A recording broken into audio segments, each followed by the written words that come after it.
At my ultrasound appointment, the room went deadly silent. One moment, Dr. Stevens was smiling, pointing out the tiny flutter of a heartbeat on the monitor, and the next her hand froze. She didn't just stop moving, she turned ash gray. She dropped the ultrasound wand, marched to the door, locked it, and pulled the blinds down with a snap. I laughed nervously and asked if she was joking, but when she turned back to me, her eyes were filled with tears. She grabbed my shoulders, her grip tight enough to bruise, and whispered, "Dominique, you need to leave your house tonight. Get a divorce. Run." I asked her why my heart pounding in my throat. She shoved a lab report into my hands and said, "There is no time to explain. You will understand when you see this." What she pointed to on that paper made my blood turn to ice and my stomach churn. It wasn't just a medical anomaly. It was an assassination attempt. I am Dominique, 35 years old, and up until this morning, I thought I was living the African American dream. I am a forensic accountant who hunts down hidden assets for Fortune 500 companies, and my husband Jamal is the charming entrepreneur who sweeps everyone off their feet. We live in a historic brownstone in Chicago, drive luxury cars, and we're finally expecting our first child. But as I sat on that crinkly paper in the examination room, staring at the numbers on the page, the illusion of my perfect life didn't just crack. It shattered into a million jagged pieces. Before I tell you how I turned the tables on the man who tried to murder me and my unborn child, let me know where you are watching from in the comments below. Hit like and subscribe if you have ever discovered that the person sleeping next to you was actually your worst enemy. This story is not for the faint of heart, but you need to hear it.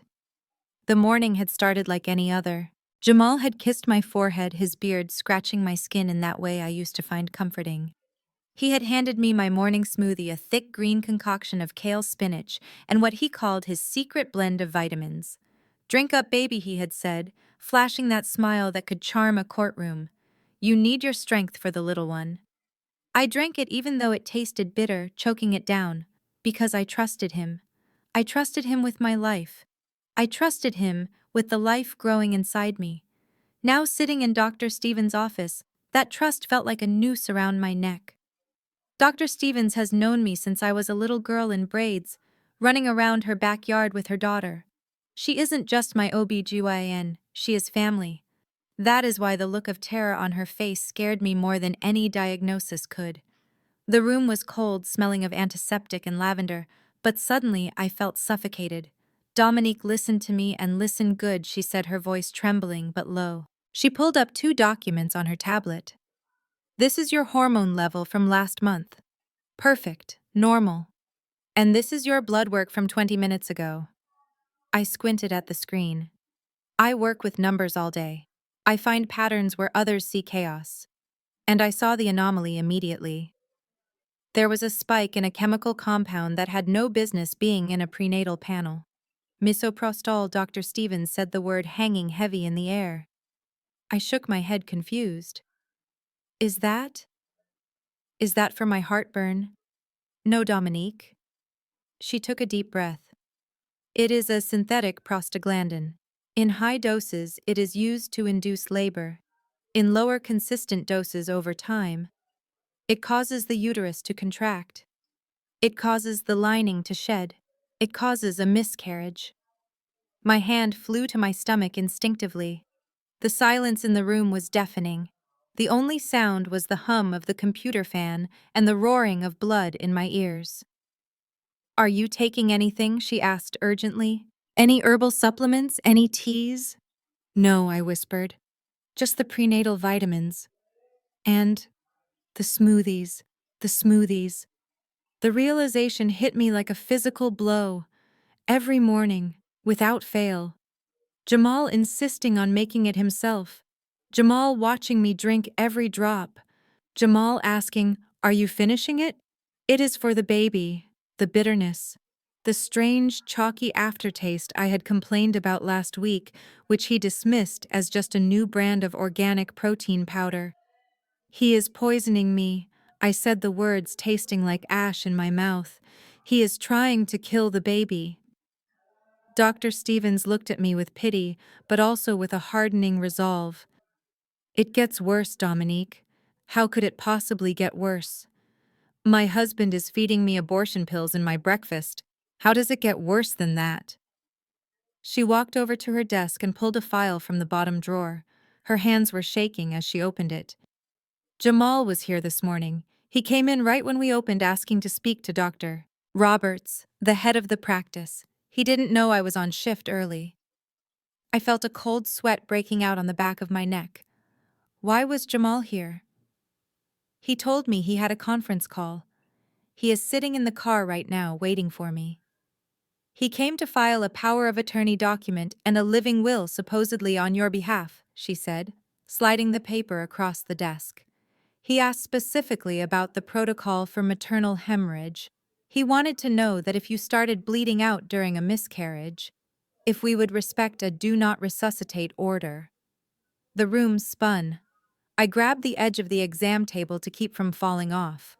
I read the document. It was my signature at the bottom, but I had never signed this. I leaned closer, my forensic eyes scanning the loops and curves.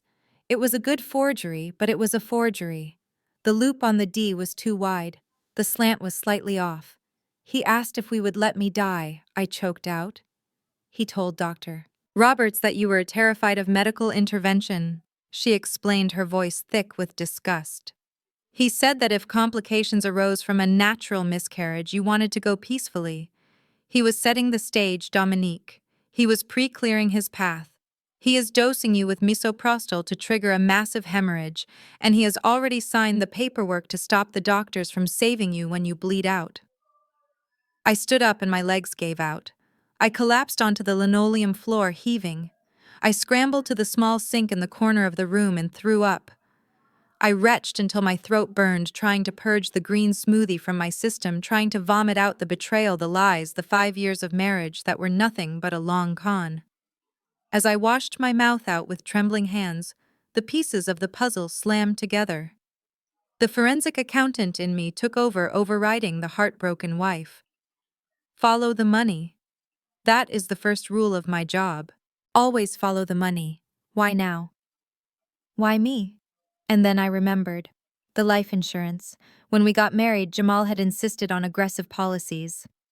We are a power couple, Dom, he had said. We need to protect our assets. I have a policy for $5 million. He has one for $5 million. If I die, he gets everything. The brownstone, the portfolio, the $5 million tax-free. And with a DNR signed and a tragic miscarriage story planted with the doctors, he would play the grieving widower perfectly. He would cry at my funeral in his designer suit, burying me and his unborn child, and then he would cash the check before the dirt even settled on my grave. Dr. Stevens was by my side, rubbing my back. I am calling the police, she said, reaching for the phone on the wall. We have the blood work. We have the forged document. We can have him arrested right now in the parking lot.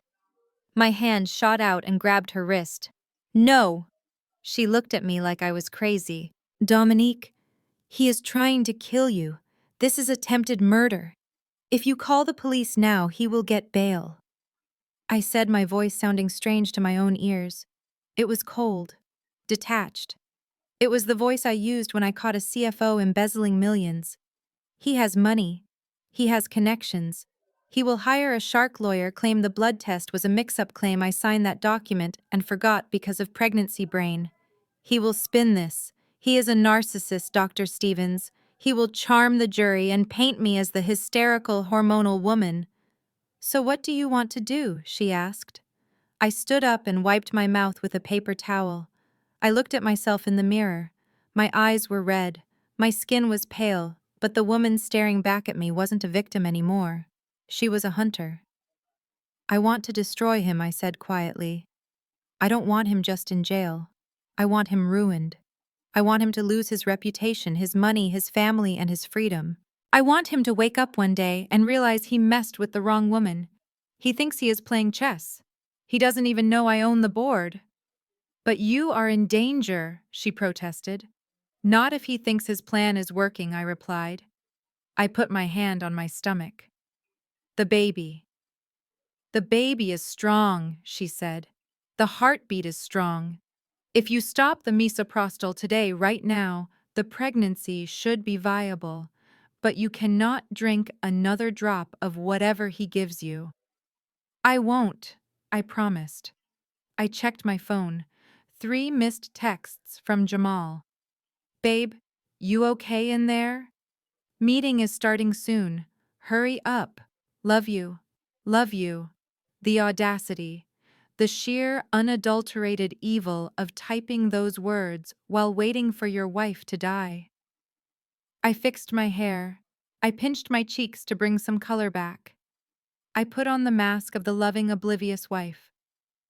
Give me a copy of those records, I told Dr. Stevens. And hide the originals. If anyone asks, especially him, tell them the baby is weak. Tell them I am high risk. Tell them exactly what he wants to hear, why she asked. Because when you are trapping a rat, you don't scare it away, I said, unlocking the door.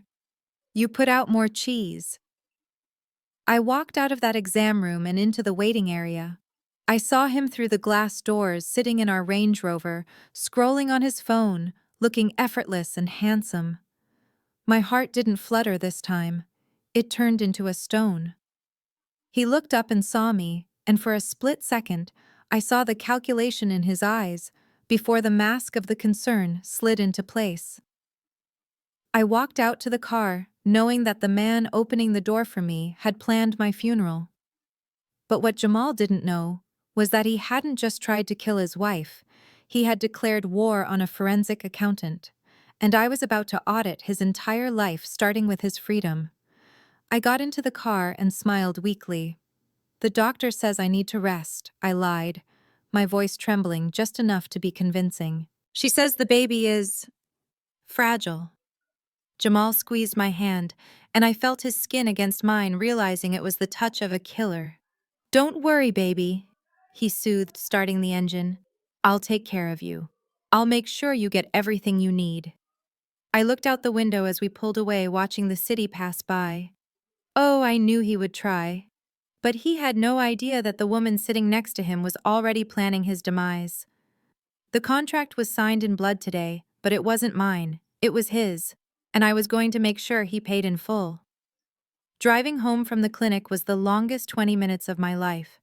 Every stoplight felt like an eternity, and every time the car idled, I had to fight the urge to open the door, run to the airport, and book a one-way ticket to anywhere but here. But I could not run. Running would mean leaving my assets exposed. It would mean leaving the portfolio I had built from the ground up since I was 22 years old, in the hands of a man who viewed me as nothing more than a disposable bank account. I adjusted the rearview mirror, checking my face. The tears were gone. In their place was a mask of exhaustion and frailty. If Jamal wanted a weak, dependent wife, I would give him the performance of a lifetime. I would be the damsel in distress until the moment I became the dragon. I pulled into the driveway of our brownstone, a stunning property in Hyde Park that I had paid the down payment for, even though Jamal liked to tell his friends he bought it. As the garage door rumbled shut, trapping me inside with the silence, I took one last deep breath. This was no longer my home. It was a crime scene, and I was the lead investigator working undercover. When I unlocked the front door, the smell of expensive cologne and roasted coffee hit me. It used to smell like comfort. Now it smelled like deceit. Jamal was in the living room, lounging on the Italian leather sofa, scrolling through his phone. As soon as he heard the latch click, he jumped up, sliding the phone into his pocket a little too quickly. His face transformed instantly from boredom to deep, furrowed concern. "There you are, baby," he said, rushing over to take my purse. I was getting worried. "You were gone a long time. Did Dr. Stevens see you right away?" He wrapped his arms around me. My skin crawled. It took every ounce of willpower not to shove him away, not to scream that I knew about the misoprostol, the forgery, and the secret meeting with Dr. Roberts. Instead, I let my body go limp, leaning into him like I could barely stand.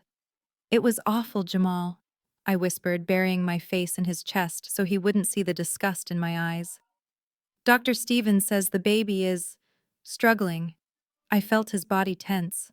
For a second, I waited for the comfort, the reassurance. But then I felt it, a tiny, almost imperceptible relaxation in his shoulders. It was relief.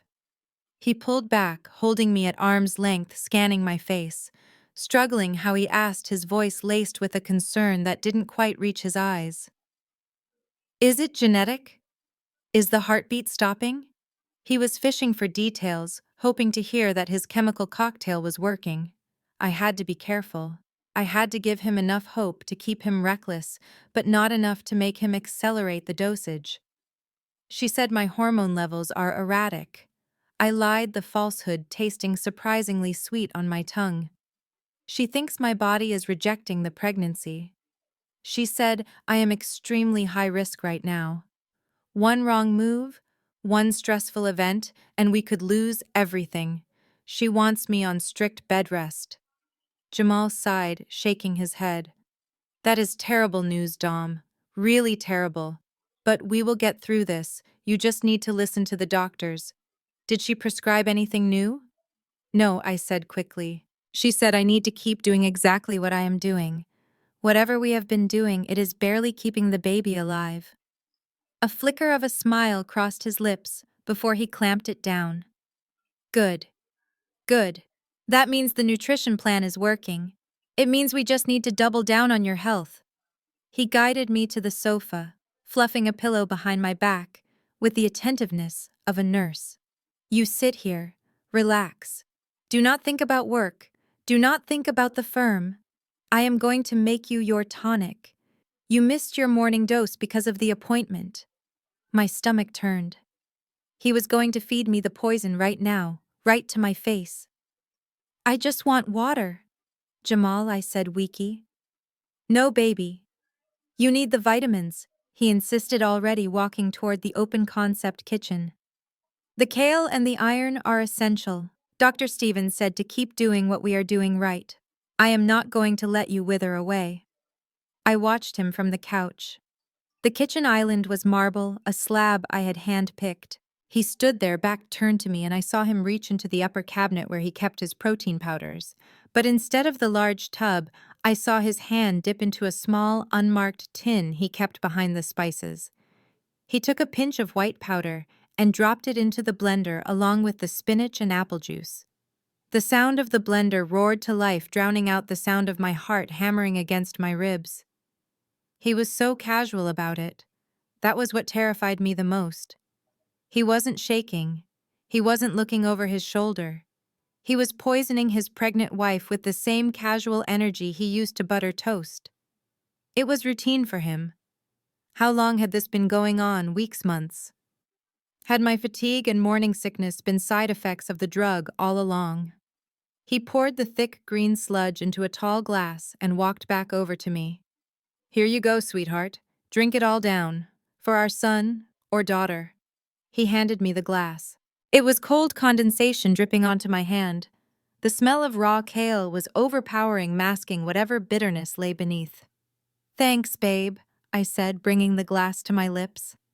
I feigned a sip, letting the liquid touch my closed lips, but not letting a drop enter my mouth. I pulled away and made a face. Ugh, it is so thick today.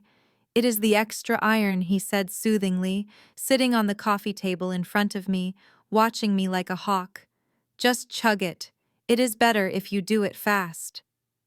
My phone buzzed in my purse. I glanced down.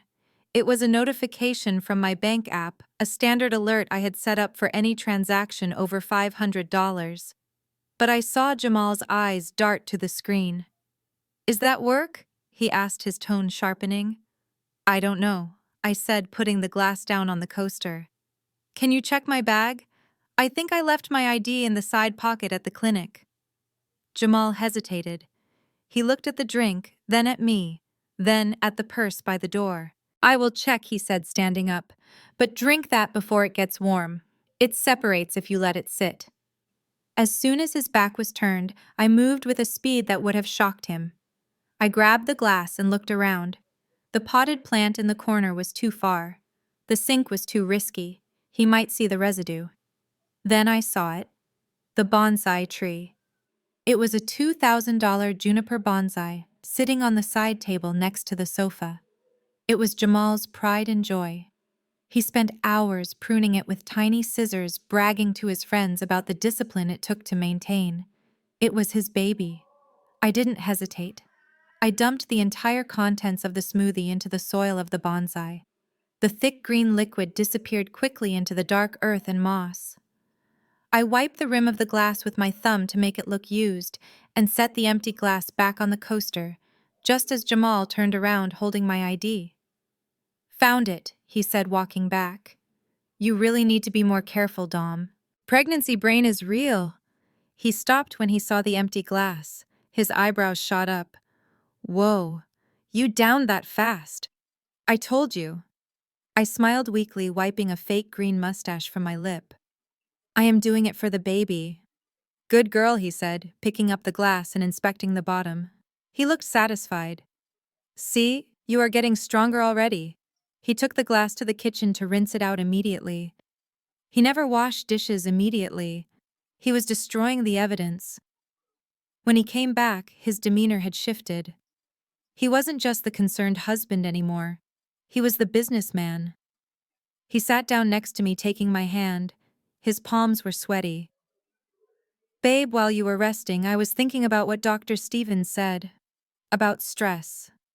I hummed, closing my eyes, pretending to drift off. "You cannot be worrying about the portfolio right now," he said softly. "The market is volatile. I saw you checking the bank alerts. You do not need that cortisol in your system. It is poison for the baby." I opened one eye. "What are you suggesting, Jamal?"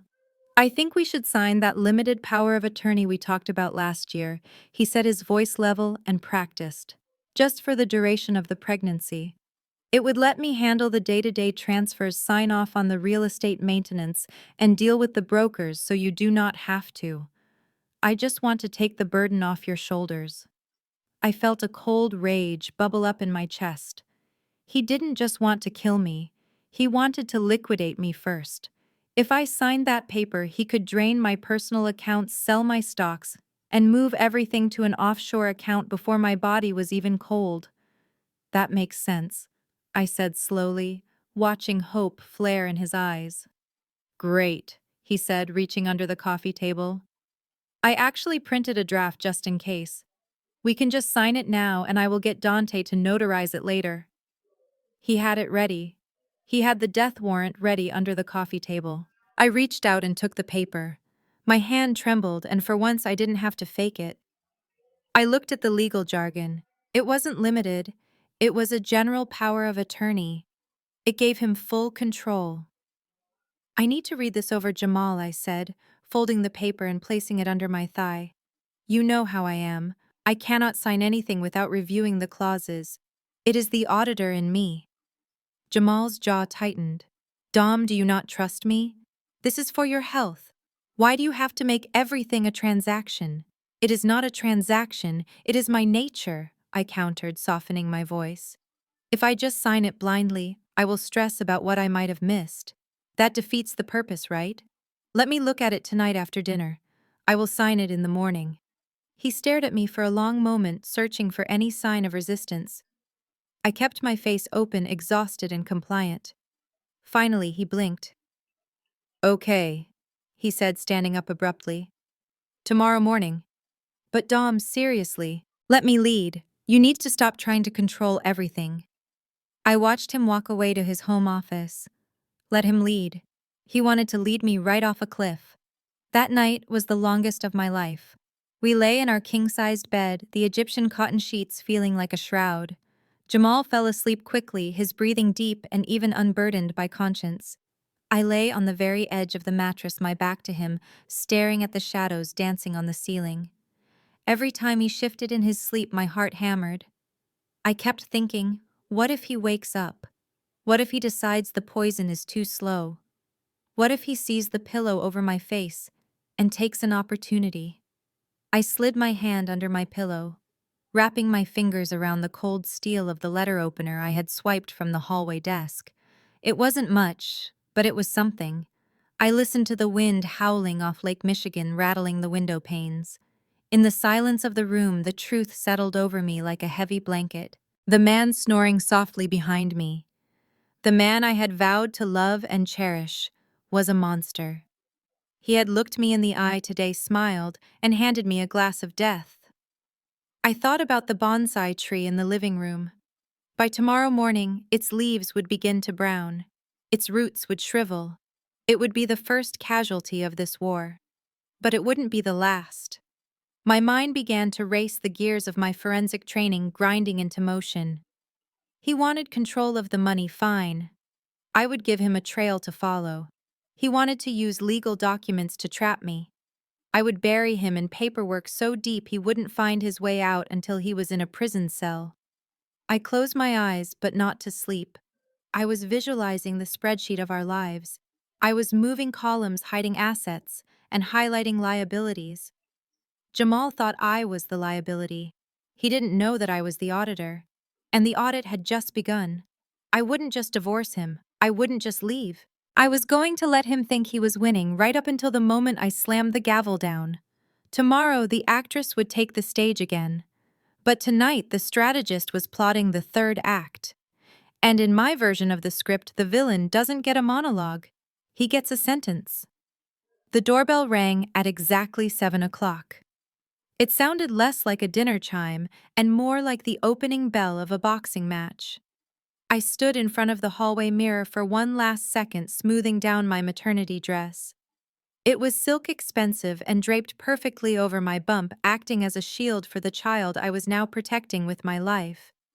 I checked my smile. It didn't reach my eyes, but it didn't have to. It just had to be convincing enough to fool a fool. And my brother-in-law Dante was definitely a fool. His wife Brittany, however, was something far more dangerous. Jamal opened the door before I could reach it. I hung back in the hallway watching the performance begin.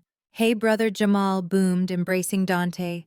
Dante was younger, softer around the edges, and always looked like he was wearing clothes that were slightly too big for him. He worked a mid-level IT job that I knew Jamal secretly looked down on. And there she was, Brittany. She breezed in past Dante like she owned the place, her heels clicking loudly on my marble floors. She was wearing a white dress that looked dangerously close to something a bride would wear to a rehearsal dinner. It was a choice. Everything with Brittany was a choice. She spotted Jamal and gave him a hug that lingered just a second too long, her hands pressing flat against his back. "Oh, Jamal, you look exhausted," she cooed, pulling back and scanning his face. "You work too hard for this family." She finally turned to me. Her blue eyes did that thing where they scanned me from head to toe, searching for a flaw, a loose thread, a chip in my armor. "Dominique," she said, her voice dripping with a sweetness that made my teeth ache. "You look huge. Is it twins? Are you sure it is not twins?" I read an article that said IVF babies sometimes split late. "It is not IVF, Brittany," I said, keeping my voice level. "And it is just one healthy baby, right natural." She laughed, a tinkling sound that grated on my nerves.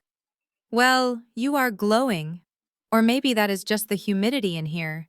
It feels a little stuffy, doesn't it?" She walked past me into the living room without waiting for an answer. I watched her go. This was the woman my brother-in-law had married 2 years ago. From the moment she entered the family, she had made it her mission to undermine me. She was a stay-at-home wife who constantly made passive-aggressive comments about my career, implying that a woman who worked as much as I did couldn't possibly keep a happy home. Tonight, however, I sensed a different energy from her. It wasn't just jealousy, it was anticipation. I went into the kitchen to finish plating the appetizers. I had made a spicy seafood gumbo, a recipe passed down from my grandmother in Louisiana. The rich, savory smell filled the house. Jamal came in behind me, grabbing a beer from the fridge. "Be nice to her tonight, Dom," he whispered, leaning close. "Dante is having a hard time at work. Brittany is stressed. Just keep the peace. Keep the peace." That was rich coming from the man who had tried to feed me an abortion cocktail at breakfast. I am always nice, Jamal, I said, stirring the pot. We moved to the dining room. I had set the table with my good china, the gold-rimmed plates I bought after my first big promotion. Brittany was already seated, not in her usual spot, but at the head of the table opposite Jamal. My spot. "Oh, sorry," she said, not moving an inch. "I just sat down without thinking. The lighting is better here for my Instagram story. You do not mind sitting on the side, do you? Dom, you need room to stretch your legs anyway." "It is fine," I said, taking the side chair. It was a power move, plain and simple. She was physically positioning herself as the matriarch of my house.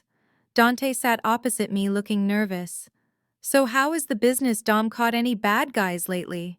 I smiled at him. Dante was harmless, just easily manipulated. "Business is booming, Dante. People always think they can hide money. They think if they move it offshore or put it in a shell company, it disappears.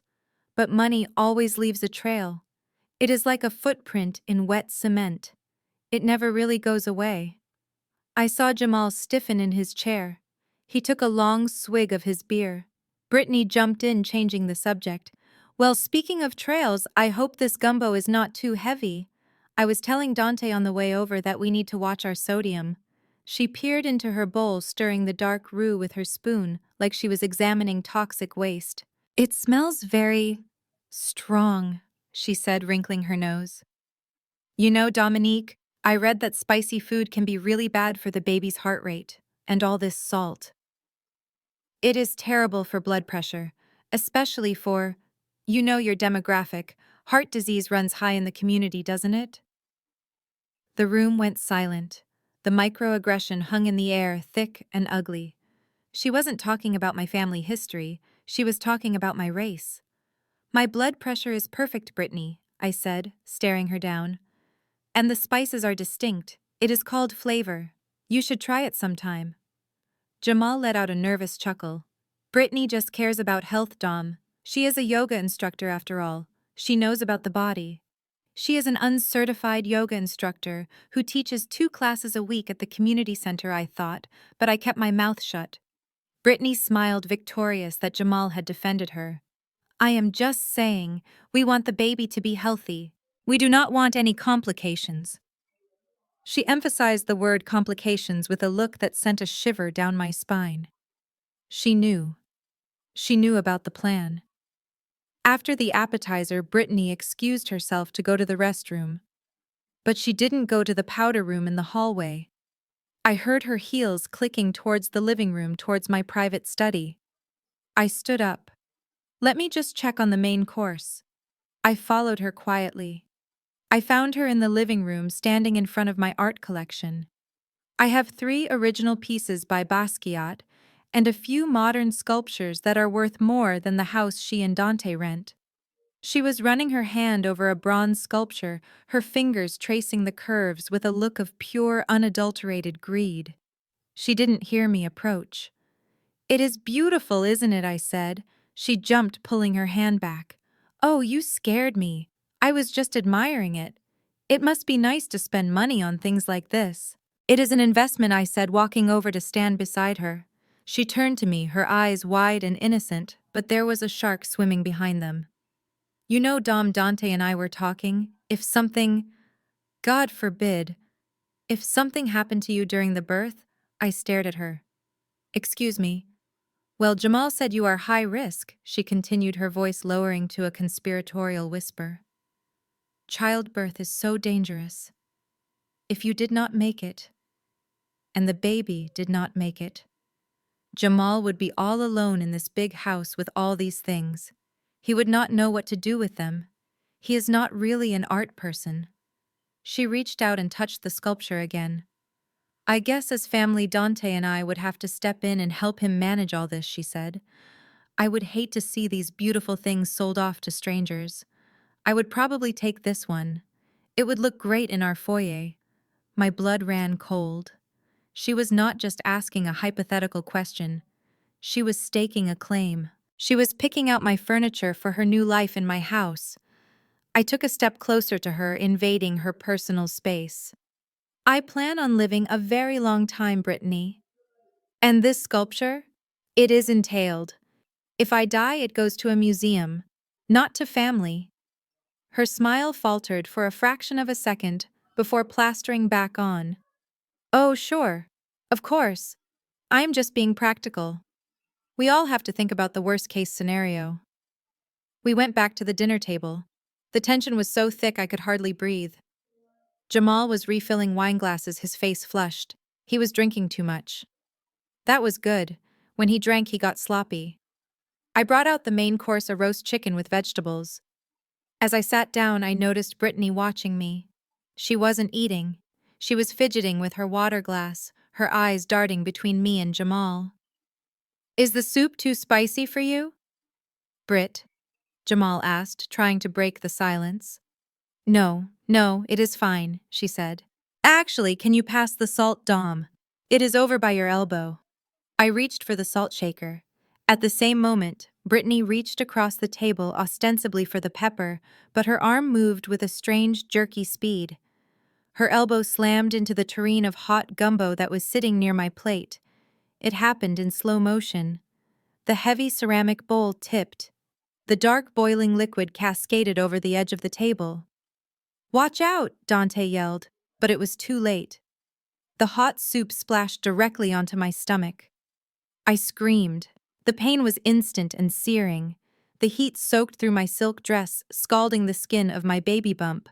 I scrambled back, knocking my chair over frantically, trying to pull the fabric away from my skin.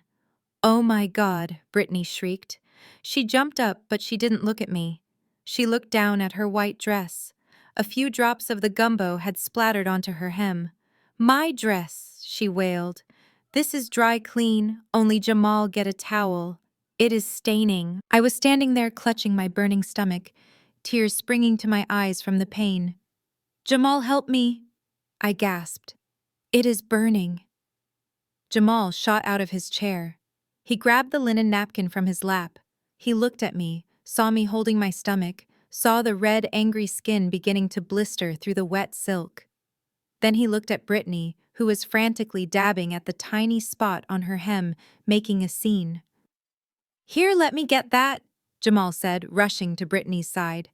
He dropped to his knees in front of her, using the napkin to vigorously rub the spot on her dress. Do not rub it in, Britt. You have to blot it. Here, let me get some club soda. I stood frozen. The pain in my abdomen was throbbing, but the pain in my chest was worse. My husband was on his knees cleaning a spot of soup off his sister-in-law's dress, while his pregnant wife stood 3 feet away with second-degree burns on her stomach. Dante was the only one who moved towards me. Dom, are you okay? Do you need ice? I held up a hand to stop him. I am fine, I said, my voice deadly calm. I looked at Jamal. He was still focused on Brittany.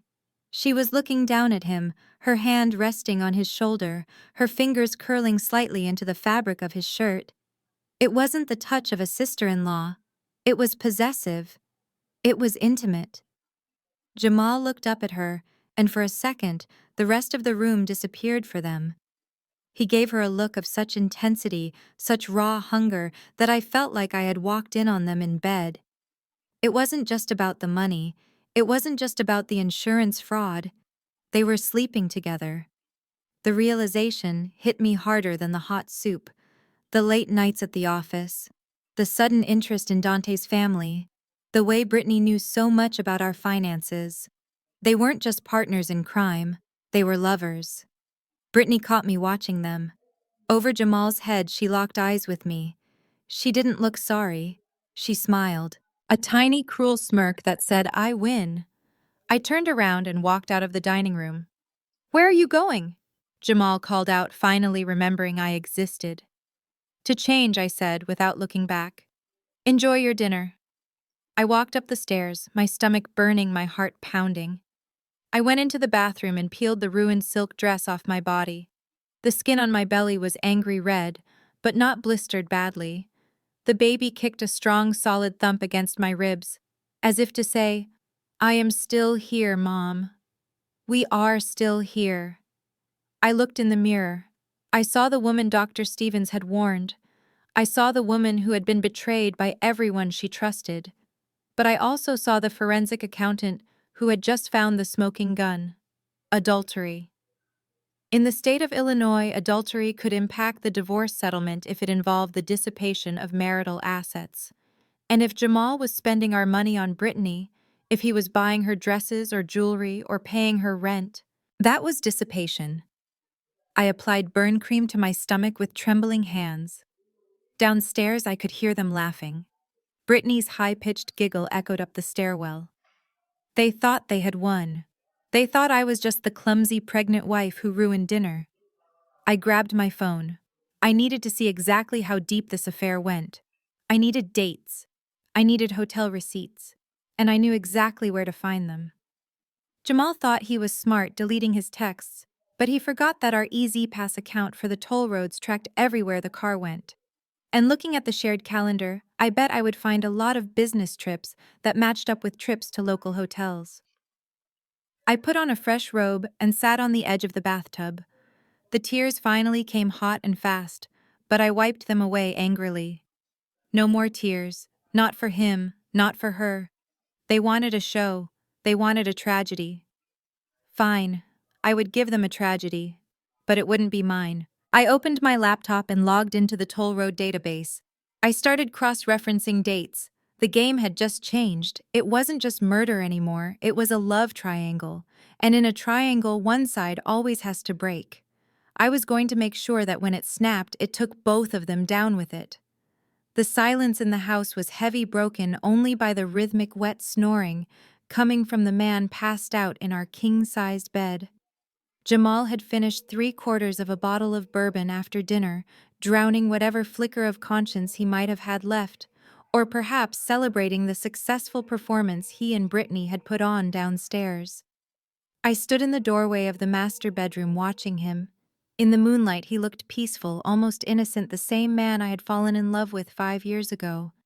But I wasn't looking at him with the eyes of a wife anymore. I was looking at him with the eyes of an auditor staring at a fraudulent ledger. I waited another 10 minutes just to be sure he was in a deep sleep before I moved. I didn't go to him. I went to the walk-in closet and reached to the very back of the top shelf behind my winter coats. I pulled out a small, nondescript black case. This was my work kit, my emergency forensic toolkit. Inside was a high-speed USB drive loaded with extraction software, a keylogger, and a brute force password cracker. I usually reserve these tools for corporate executives trying to hide embezzlement schemes, but tonight the target was domestic. I crept downstairs to Jamal's home office. The room smelled of his cologne and the lingering scent of deceit. His laptop, a sleek top-of-the-line model he claimed he needed for his day trading, sat on the mahogany desk. I sat down and opened the lid. The screen flared to life, casting a ghostly blue light over my hands. It asked for a password. I didn't even flinch. Jamal was arrogant, and arrogant men are sloppy with their security. I plugged in my USB drive and let the software run. It took less than 3 minutes to bypass his security. He hadn't even bothered with two-factor authentication. I was in. My heart was hammering against my ribs, not from fear, but from the adrenaline of the hunt. I started with the obvious: his email, his banking apps. He had always told me his money was tied up in cryptocurrency, that the market was volatile, but he was holding on to Bitcoin and Ethereum for our future. He claimed our liquidity issues were temporary, just growing pains of a visionary investor. I opened his brokerage accounts. Zero. There was no Bitcoin. There was no Ethereum. The trading app hadn't been active in 6 months. The graphs were flat lines. I felt a cold sneer curl my lip. He wasn't a visionary, he was broke. But where was the money going? We had a joint account for bills, and I contributed 70% of our household income. I pulled up the transfer history of our joint checking account. Every month, there were withdrawals labeled simply as consulting fees or business development. They ranged from $2,000 to $5,000. To the untrained eye, they looked legitimate. But I don't have an untrained eye. I traced the routing numbers. They weren't going to a consulting firm. They were being funneled through a shell company in Delaware, and from there bounced to an offshore account in the Cayman Islands. I tracked the final destination. The account was held under the name J&B Future Fund. J&B. I sat back in the leather chair, the leather squeaking beneath me. It was so transparent, it was insulting. Jamal and Brittany. They weren't just stealing from me. They were building a nest egg for their life after I was gone. They were funding their future with my blood money. I dug deeper into the J&B entity documents, which he had foolishly saved in a hidden folder named Tax Docs 2023. The incorporation papers listed two beneficiaries, Jamal Jenkins and Brittany Jenkins. She was listed as his partner, not his sister-in-law, his partner. I needed more than just bank transfers. I needed tangible proof of dissipation of assets. I needed to prove he was spending marital funds on his mistress. I opened his credit card statements, the ones he had gone paperless on, so I would never see the mail. I scrolled through months of transactions, expensive dinners at steakhouses I had never been to, hotel stays at the Four Seasons downtown on nights he said he was working late, spa days for two. And then I saw it. The invoice that made the breath catch in my throat. It was a receipt from a high-end jeweler in the Gold Coast district, a receipt for $50,000. The item description read, 2-carat solitaire diamond ring platinum band, custom engraving. The date of purchase was October 12th, my birthday. I closed my eyes, a wave of nausea washing over me. On my birthday last year, Jamal had come home empty-handed, looking sorrowful. He told me his liquidity was tied up, that he felt terrible. He couldn't get me the gift I deserved, but promised he would make it up to me when his crypto investments hit. I had hugged him. I had told him it didn't matter, that having him was enough. I had cooked my own birthday dinner while he sat at the table and let me comfort him about his financial stress. And on that very same day, he had walked into a jeweler and dropped $50,000 of our money on a ring for his brother's wife. My mind flashed back to dinner tonight. I remembered the way Brittany had waved her hand around, the way the light caught a diamond on her right hand. She had claimed it was a family heirloom from her grandmother. It wasn't an heirloom, it was my birthday present. It was my money on her finger. I printed the invoice to a PDF and saved it to my secure cloud drive. I was building a file that would not only grant me a divorce, but would leave him destitute. But the financial betrayal was only half the story. I needed to know the timeline. I needed to know the plan. I minimized the browser and opened the hidden applications folder. I found what I was looking for, an encrypted messaging app called Signal. It is the preferred tool for criminals and cheaters. He had it set to delete messages every 24 hours, but again he was sloppy. He hadn't cleared the archived chats from the cloud backup. I restored the history and clicked on the contact named simply B. The conversation that scrolled across the screen was vile. It was worse than anything I could have imagined. It wasn't just a love affair. It was a conspiracy. Reading their words was like touching something slimy. Jamal. She is still complaining about the taste of the smoothie. I had to add more apple juice to mask the bitterness. Brittany. Just make sure she drinks it all. We are running out of time. Dante is starting to ask why I am gaining weight. I can't hide it with loose dresses forever. I froze. I reread the message. I can't hide it with loose dresses forever. Brittany wasn't just getting fat from stress eating. She was pregnant. I scrolled down, my hands trembling so hard I could barely control the trackpad. Jamal, be patient, baby. The doctor says her levels are spiking. It won't be long now. Once the hemorrhage starts, nature takes its course. And with the DNR signed, we just have to wait for the ambulance to be a little slow. Brittany. I hate waiting. I hate seeing her in your house. I hate seeing her touch my furniture. I want her gone, Jamal. I want us to be a real family. Me, you, and our son. Our son. The air left the room.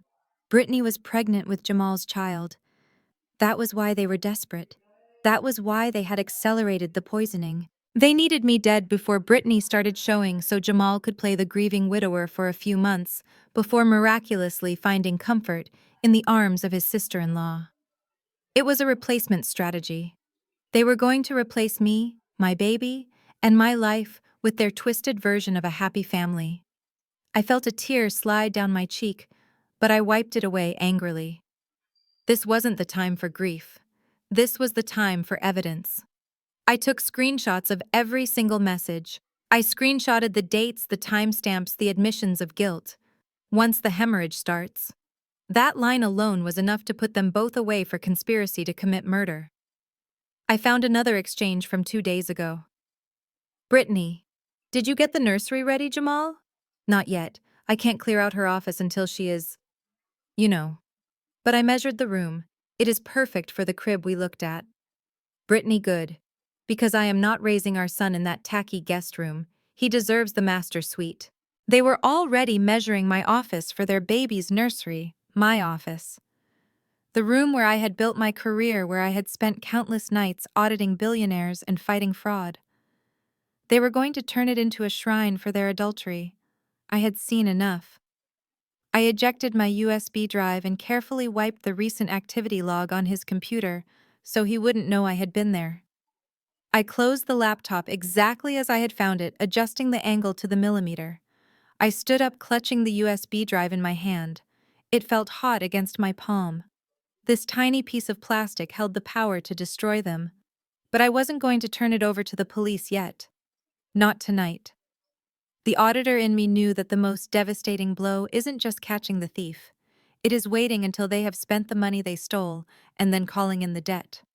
I walked back upstairs, the wooden steps cool under my bare feet. I slipped back into bed next to Jamal. He shifted in his sleep, his arm flopping over to drape across my waist. It took everything in me not to recoil. I let his heavy, traitorous arm rest there. I needed him to feel safe. I needed him to think he was the one in control. I lay there in the dark, listening to the man who wanted me dead breathe beside me. I thought about Brittany sleeping a few miles away in the bed she shared with Dante, dreaming of my house and my life. They thought they were the authors of this story. They thought I was just a character to be written out in the second act. But they forgot one thing.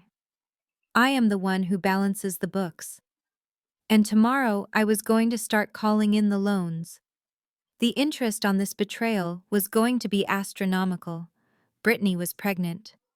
That was the variable I hadn't accounted for, but now that I knew it was the weapon I would use, a gender reveal party. The idea sparked in my mind, dark and brilliant. Jamal loved a spectacle. Brittany loved being the center of attention. I would give them a party they would never forget. I closed my eyes, visualizing the spreadsheet of my revenge, the assets, my intelligence, my forensic evidence, my will to survive. The liabilities: a cheating husband, a murderous sister-in-law, a fake pregnancy.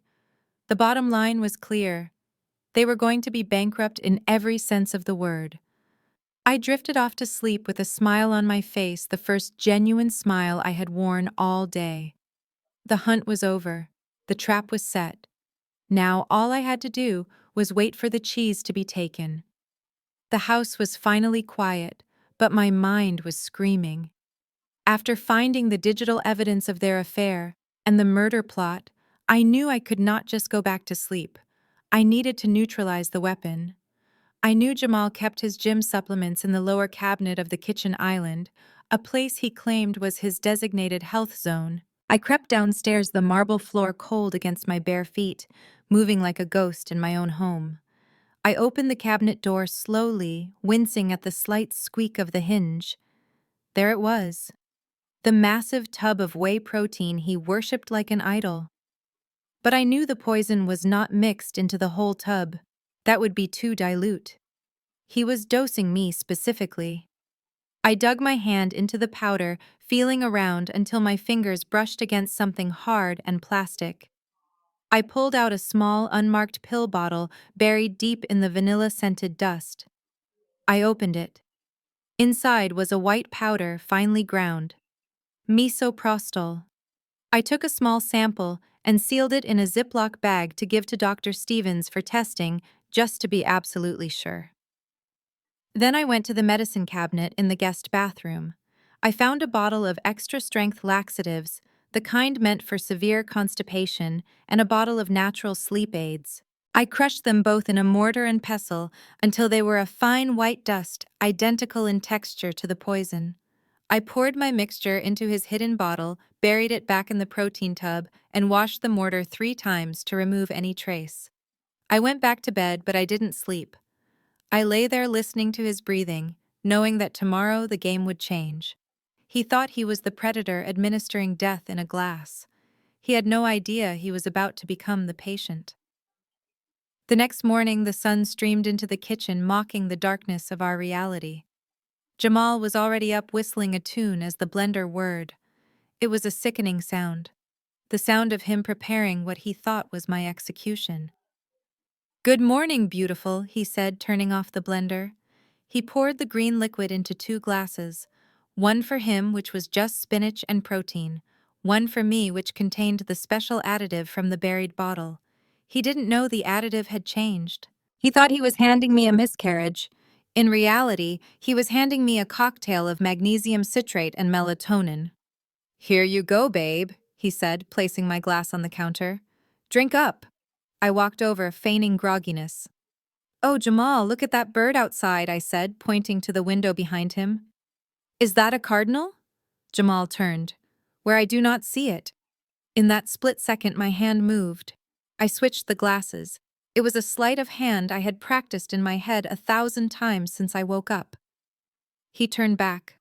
"Must have flown away," he said, picking up the glass that was originally meant for me. I picked up his glass. "Cheers to a healthy baby," I said, looking him dead in the eye. "Cheers." He smiled and he drank. He drank deep, swallowing the entire glass in 3 large gulps. He wiped his mouth, looking satisfied. He had just ingested a massive dose of laxatives meant to clear out a system in minutes, mixed with enough sedative to knock out a horse. I pretended to sip mine, then poured it down the sink when he went to tie his shoes. 20 minutes later, we were in the living room.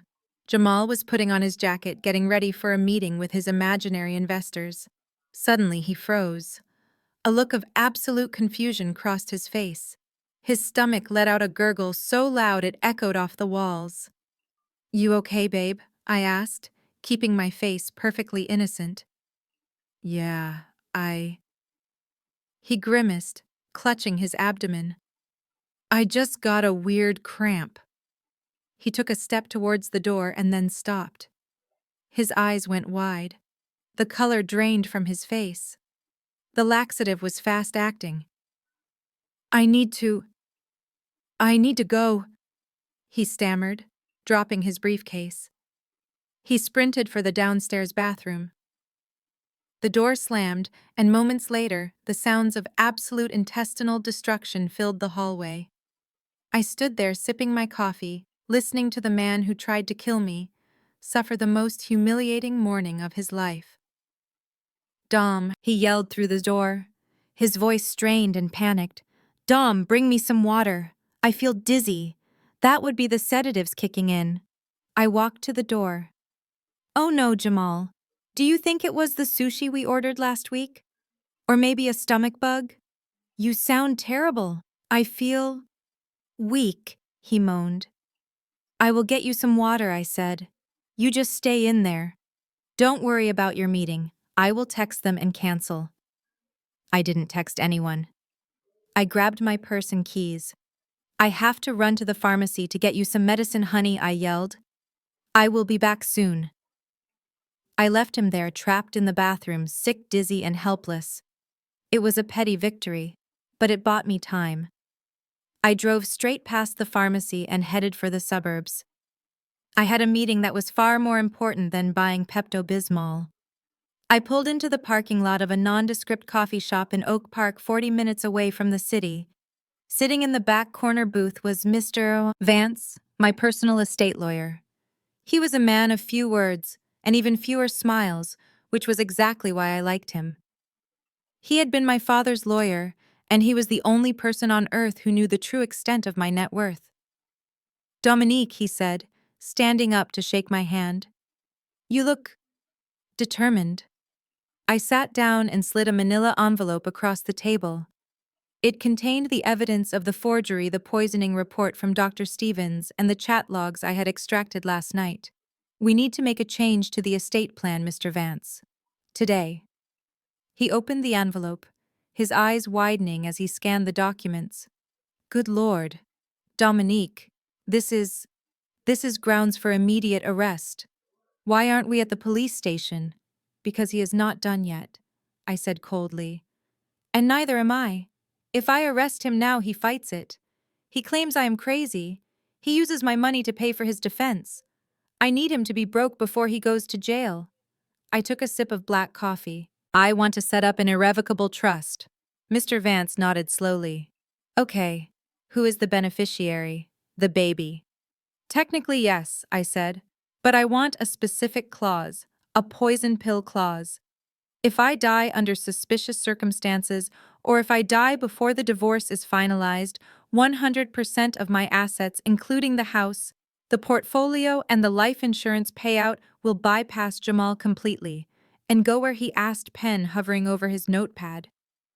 To the Save the Strays Foundation, I said, the charity for abandoned dogs and cats. Mr. Vance looked up, his glasses sliding down his nose. You want to leave $5 million to cats? I want to ensure that if Jamal succeeds in killing me, he doesn't get a penthouse. He gets to watch my fortune buy kibble for stray animals while he rots in prison. I want him to know that I value a feral cat more than I value him, he scribbled furiously. And the baby? My sister is the guardian. The trust will pay out to the child only when they turn 25, provided Jamal has no access to it. If he tries to challenge it, the charity gets everything. It is aggressive, Mr. Vance warned. And once you sign this, it is done. You cannot undo an irrevocable trust easily. You are locking your own money away. I signed the papers he pushed towards me without hesitation. My signature was sharp, angular, and final. I am not locking it away, Mr. Vance. I am building a fortress. He organized the papers, looking at me with a mixture of admiration and fear. Dominique, be careful. You are playing a dangerous game with a desperate man. If he finds out you have cut him off, he might stop using poison and start using something faster. Like a gun. Or the stairs. I stood up, adjusting my coat. I thought about Jamal curled up on the bathroom floor, weak and humiliated. I thought about Brittany measuring my office for her nursery. They thought they were the predators because they had the element of surprise, but they had made the fatal mistake of underestimating their prey. Let him try, I said, a small, cold smile playing on my lips. He thinks I am the gazelle, Mr. Vance. He thinks he is hunting a wounded animal. I put on my sunglasses, hiding the fire in my eyes. But he is wrong. I am not the prey. I am the hunter. And I just set the bait. The decision to stage my own medical emergency was not one I took lightly. It was the final variable in the equation, the last audit before I closed the file on my marriage forever. I needed to know with absolute certainty that there was no shred of humanity left in Jamal Jenkins. I needed to know if, when faced with the actual sight of his pregnant wife dying on his floor, he would panic and call for help, or if he would let nature take its course. I had the poison report, I had the chat logs, but I needed the visual confirmation. I needed to see the killer in his eyes. It was a Tuesday evening, 3 days after I had switched his supplements. Jamal was still recovering from his gastrointestinal nightmare, looking pale and irritable, but he was back to his old tricks. He had handed me a glass of water earlier with a little too much insistence, watching me drink it. I had switched the glass again, of course, pouring the tainted water into a vase of hydrangeas that were already starting to wilt, but I pretended I had consumed every drop. Now I sat on the sofa, clutching my chest, waiting for the right moment. Jamal was in the kitchen, scrolling on his phone, likely texting Brittany. I took a deep breath, centered myself, and then I pressed the hidden SOS button on my smartwatch. I had programmed it to bypass 911 and go directly to a private ambulance service I had on retainer through my firm, with a priority code that meant immediate dispatch. They would be here in less than 4 minutes. I let out a gasp, loud and ragged. I stood up, knocked over a stack of magazines on the coffee table to create a commotion, and then I crumpled to the floor. I didn't fall gently like they do in the movies. I let my body hit the rug with a heavy, dead-weight thud. I curled on my side, clutching my heart, my eyes fluttering but remaining open just a slit so I could see everything. Jamal dropped his phone on the counter. The noise startled him. He rushed into the living room, his socks sliding on the hardwood. "Dominique," he called out. His voice wasn't scared. It was curious. He stood over me. From my vantage point on the floor, he looked like a giant. I let out a low moan, my hand reaching out towards him, trembling. "Jamal. Chest. Hurts." I wheezed, letting my head loll back onto the carpet. He didn't kneel. He didn't check my pulse. He didn't grab my hand. He took a step back. He looked at me with a cold, clinical detachment, like a mechanic looking at a car that had finally broken down exactly as predicted. He pulled his phone from his pocket. My heart hammered against my ribs, not from the fake attack, but from the adrenaline of the test. "Call 911. I screamed internally. "Call them. Prove me wrong. Be the man I thought I married." He dialed. But he didn't dial 3 digits. He pressed a speed dial contact. I listened, my blood turning to ice in my veins. "She is down," Jamal whispered, turning his back to me slightly, but I could hear every word. "Yeah, just now. She grabbed her chest and fell. It looks like a heart attack. Or maybe the hemorrhage started internally." He paused, listening to the voice on the other end. It was Brittany. I knew it was her. "No, she is still breathing," he said, glancing over his shoulder at me. I stayed perfectly still, holding my breath until my lungs burned. "But she looks bad, Britt. Her eyes are rolled back." Another pause. Then the sentence that sealed his fate. The sentence that killed the last tiny, foolish part of me that still loved him. "Okay, I will wait. 10 minutes. You think that is enough?" "Yeah. If I call 911 now, they might save her. If I wait 10 minutes, it is just a tragedy." "Okay. I love you too. Hurry over here. I need a witness to say I was performing CPR." He hung up. He put the phone in his pocket and stood there watching me die. He actually checked his watch. He was timing my death. He was going to stand in our living room, surrounded by our wedding photos, and watch the mother of his child suffocate for 10 minutes so he could cash a check. The cruelty was so absolute, so breathtakingly evil, that I almost forgot to keep acting. I wanted to leap up and tear his eyes out, but I didn't have to wait 10 minutes. In the distance, the wail of a siren cut through the evening air. It started soft, then grew louder and louder, approaching with the speed of vengeance. Jamal froze. He looked toward the window. The lights of the ambulance were already flashing against the living room curtains, painting the walls in chaotic bursts of red and white. "What the hell?" he muttered. "Who called them?" He looked down at me, panic finally setting in. He realized he hadn't made the 911 call yet. If they walked in and found him standing over me doing nothing, he was finished. He dropped to his knees instantly. He grabbed my shoulders and started shaking me, shouting loudly for the benefit of the approaching paramedics.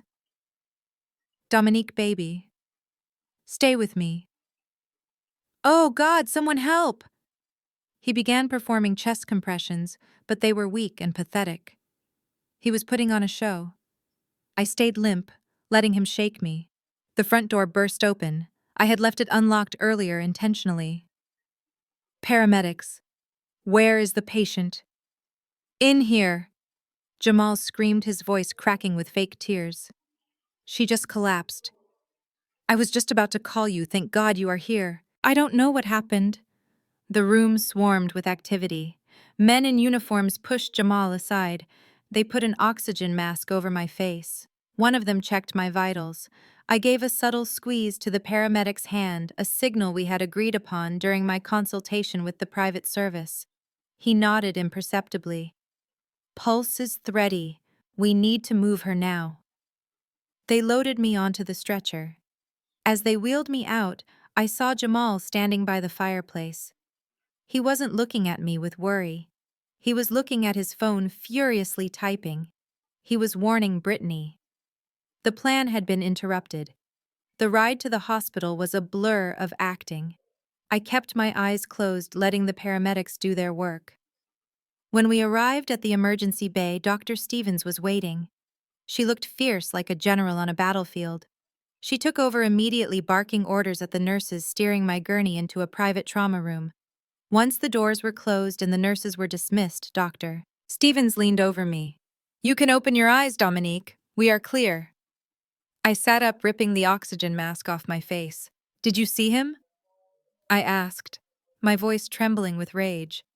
"Did you see that he didn't come in the ambulance?" "He is parking the car," Dr. Stevens said, checking my blood pressure for real this time. "Your pressure is through the roof, Dom. You need to calm down. This is dangerous." "He waited," I whispered. "He told her he was going to wait 10 minutes. He wanted me dead, Stevens." He checked his watch. Dr. Stevens gripped my hand. "Then let's make him wish he had succeeded. I am going to hook you up to the monitors. We will make it look like you had a severe cardiac event triggered by stress and unknown chemical factors. I will tell him you are in a coma for now. It will buy us time to record their reactions."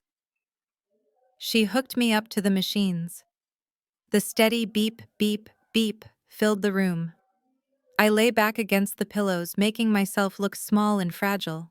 I focused on slowing my breathing, letting the exhaustion of the last few days wash over me. 10 minutes later, the door creaked open.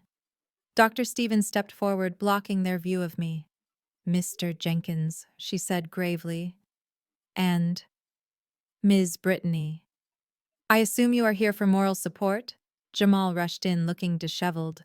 Brittany was right behind him, wearing a tracksuit and no makeup, playing the part of the concerned sister-in-law perfectly, except for the designer bag she refused to put down. "How is she?" Jamal asked breathlessly. "Is the baby okay?" Dr. Stevens sighed, looking at her clipboard. It was touch and go. She suffered a massive drop in blood pressure, followed by cardiac arrhythmia. If the ambulance hadn't arrived when it did, we would be having a very different conversation right now. I watched through my eyelashes. I saw Jamal's shoulders slump. It wasn't relief. It was the heavy, sagging posture of defeat. He looked at Brittany. Brittany bit her lip, her eyes narrowing. She looked at me lying in the bed, and for a second her mask slipped completely. She looked annoyed. She looked like someone who had just missed a flight. "But will she recover?" Brittany asked, her voice tight. "She is stable," Dr. Stevens said, "but she is unconscious. We are monitoring her for toxins. Her blood work is complicated. We have inducted a medical coma to protect the brain and the fetus." "Toxins," Jamal squeaked. "What kind of toxins?" "We are running a full toxicology panel." Dr. Stevens lied smoothly. "It could be food poisoning. It could be environmental. Or it could be something else. We will know in 24 hours. Jamal turned the color of old milk. He knew exactly what the panel would find if they actually ran it. "Can we see her?" he asked weakly. Briefly, Dr. Stevens stepped aside. They approached the bed. I felt Jamal's hand touch mine. His skin was cold and clammy. "Hey, baby," he whispered. "You are a fighter. You have to wake up." But his thumb was stroking my knuckles in a rhythmic, nervous pattern. He wasn't comforting me. He was comforting himself. Brittany stood at the foot of the bed. She didn't touch me. She crossed her arms over her chest. She looked at the monitor, watching the green line of my heartbeat. I could feel her hatred radiating like heat. She wanted that line to go flat. She had probably already spent the insurance money in her head. She had probably already picked out curtains for my bedroom. "We should go," Jamal Brittany said sharply. "We can't do anything here. We should go home and clean up. Get the house ready for when she comes back." I knew what cleanup meant. It meant destroying the evidence. It meant flushing the pills, scrubbing the blender, and deleting the chat logs. But they were too late. I had the pills, I had the logs, I had everything. Jamal hesitated. "I should stay." "No," Brittany insisted, grabbing his arm. "You look terrible. You are no good to her like this." Dr. Stevens will call us if anything changes. Right, doctor. We will call Dr. Stevens, agreed. Jamal pulled his hand away from mine. I felt a sudden lightness, as if a toxic sludge had been removed from my skin. Okay. Call me. Anytime. They walked out.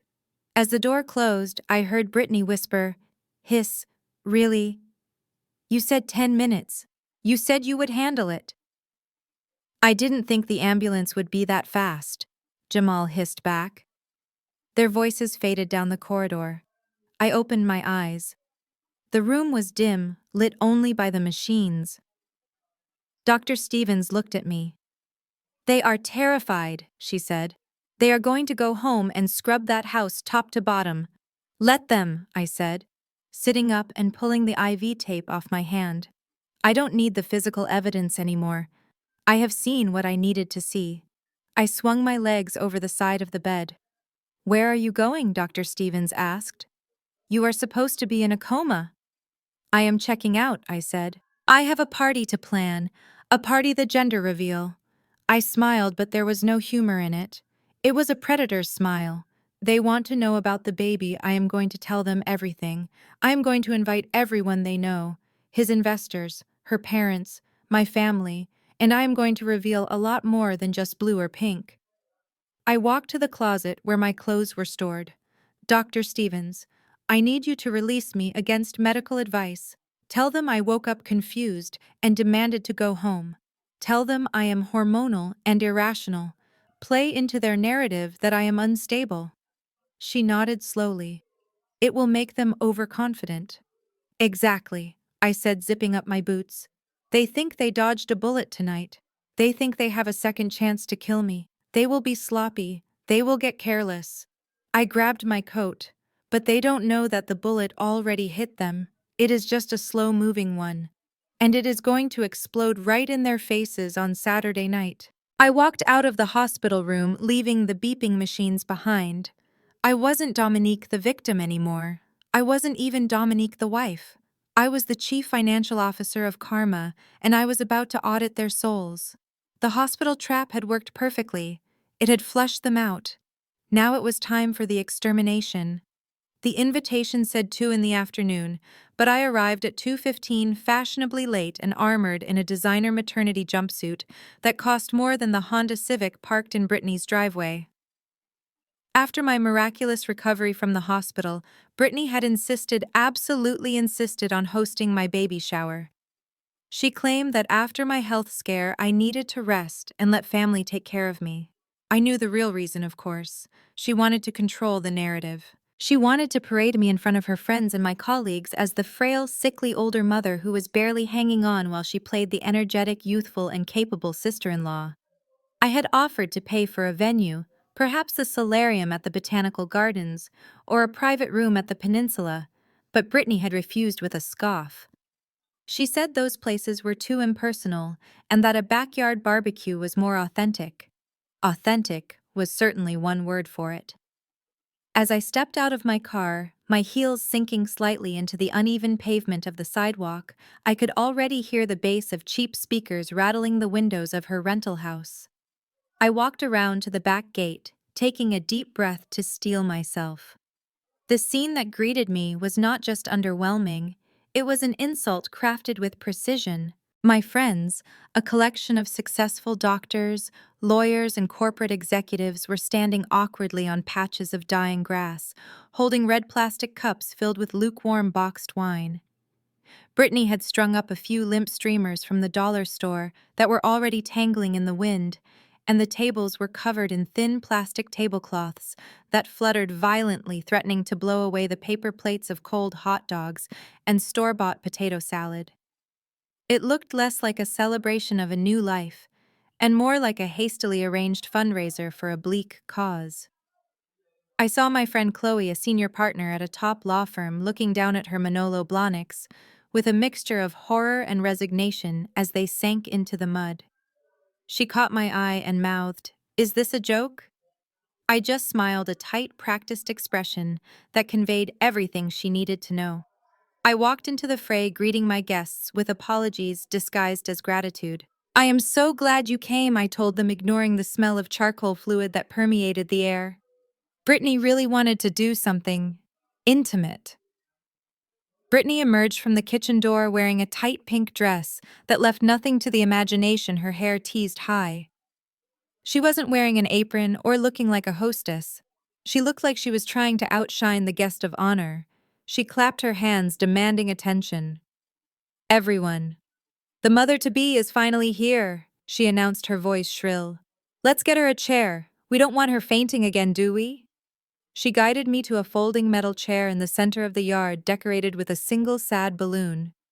Sit, sit, she commanded, pushing on my shoulders. You look pale, Dominique.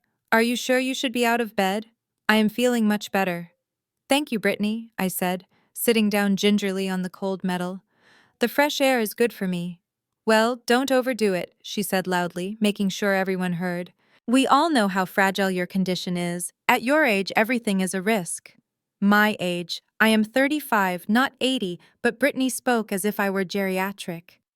I saw the bristles of annoyance rise among my friends, but I kept my smile plastered on.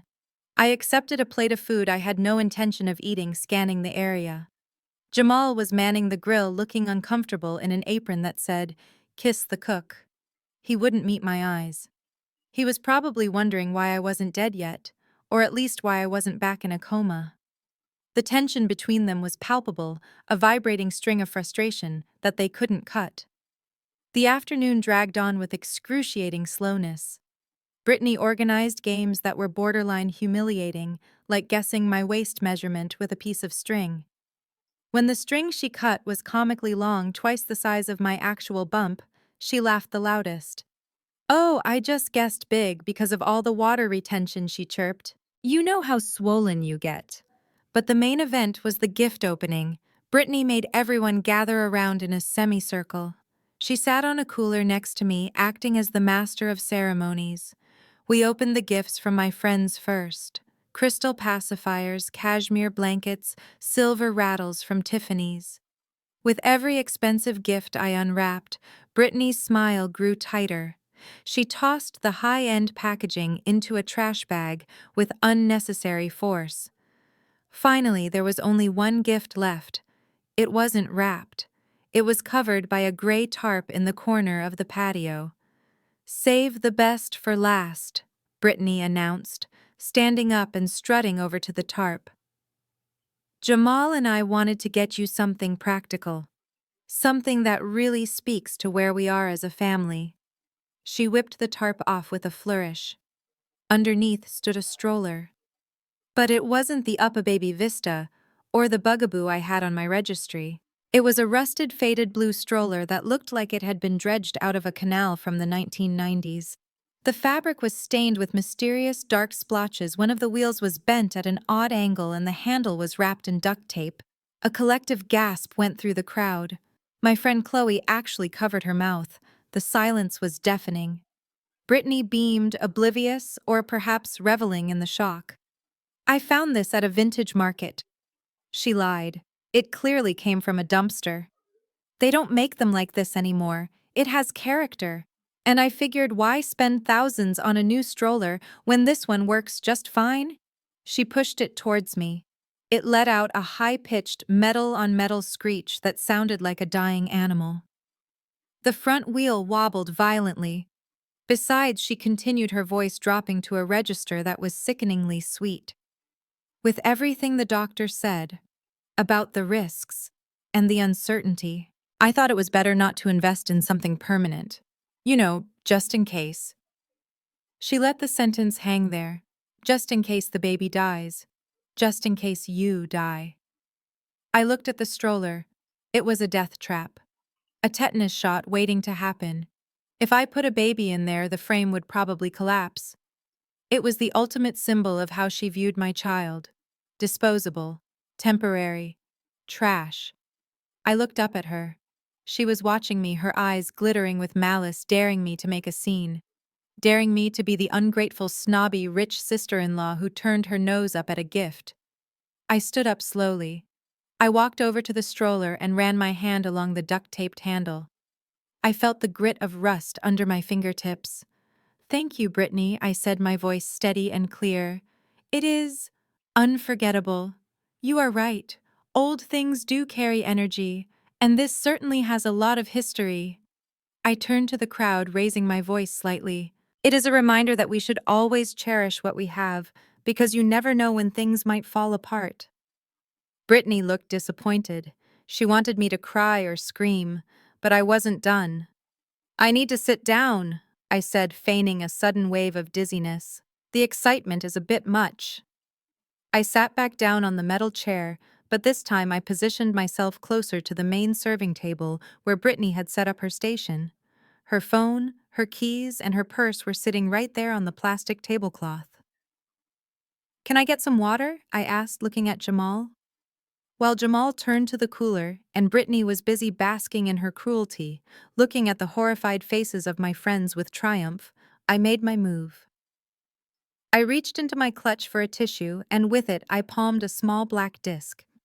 It was a high-powered listening device, smaller than a quarter with an adhesive back. I leaned forward, pretending to adjust the strap of my sandal under the table. In one fluid motion, I stuck the device to the underside of the plastic table right beneath where Brittany's phone was sitting. It was the perfect spot. It would pick up everything said at this table, and given Brittany's ego, this was where she would hold court once I left. "Here is your water," Jamal said, handing me a cup. I took a sip. "I think I need to go," I said, making my voice tremble. "I am feeling very tired." The doctor warned me about overexertion. Brittany rolled her eyes but nodded. "Yeah, you should go. You look terrible. We will clean up here. Don't worry about the gifts. We will bring them over later, especially the stroller." I stood up, signaling to my friends that it was okay to leave. I walked out of that backyard, leaving behind the rust, the cheap wine, and the toxicity. Jamal walked me to my car, playing the role of the dutiful husband for the audience. "Get some rest, babe," he said, kissing my cheek. "I will stay and help Brittany clean up. It is the least I can do since she worked so hard." "I am sure you will," I said. "You two make a great team." I got into my car and drove 2 blocks away. I pulled into a shaded side street and turned off the engine. My hands were shaking, not from fear, but from rage. The image of that rusty stroller burned in my mind. They wanted my baby in a literal piece of garbage. I reached into my glove compartment and pulled out the receiver and a pair of noise-canceling headphones. I put them on and turned the dial. The static hissed for a second, and then crystal-clear audio flooded my ears.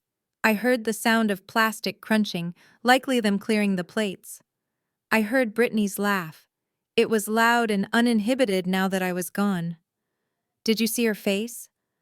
Brittany's voice cut through the air. She looked like she was going to vomit. "It is unforgettable." "Yeah, unforgettable, because it is trash, Dominique." I heard Jamal's voice lower, but distinct. "You went too far with the just-in-case comment, Britt. Her friends were looking at you like you were crazy. Who cares about her stuck-up friends?" Brittany snapped. "They will all be at the funeral in a few weeks anyway. Did you switch the pills back?" "Yeah," Jamal said. "I put the real stuff back in the protein powder this morning. She thinks she is safe because she came home from the hospital, but I doubled the dose in the mix. The next smoothie she drinks will be the last one." I gripped the steering wheel. He had repoisoned the supply. He was relentless. "And what about the nursery?" Brittany asked. "I told you I will clear it out next week," Jamal said. "Once she is gone. We can paint it blue." "Blue?" Brittany asked. "Yeah, blue. For our son." I closed my eyes, listening to them plan their future on my grave. They were so confident. They were so sure that they were the authors of this story. They thought the stroller was the punchline. They didn't know it was the final nail in their coffin. I kept listening. "You know," Jamal said, his voice dropping to a murmur. I was thinking. "After the funeral, we should wait a respectable amount of time before we move you in. Maybe 3 months." "3 months?" Brittany whined. "I can't live in this rental for 3 months, Jamal. The roof leaks. And Dante is so annoying. He keeps trying to touch me. It makes me sick." "Just hold on," Jamal soothed. "We get the 5 million, we get the house, we get everything. We just have to stick to the plan." Saturday night, the gender reveal.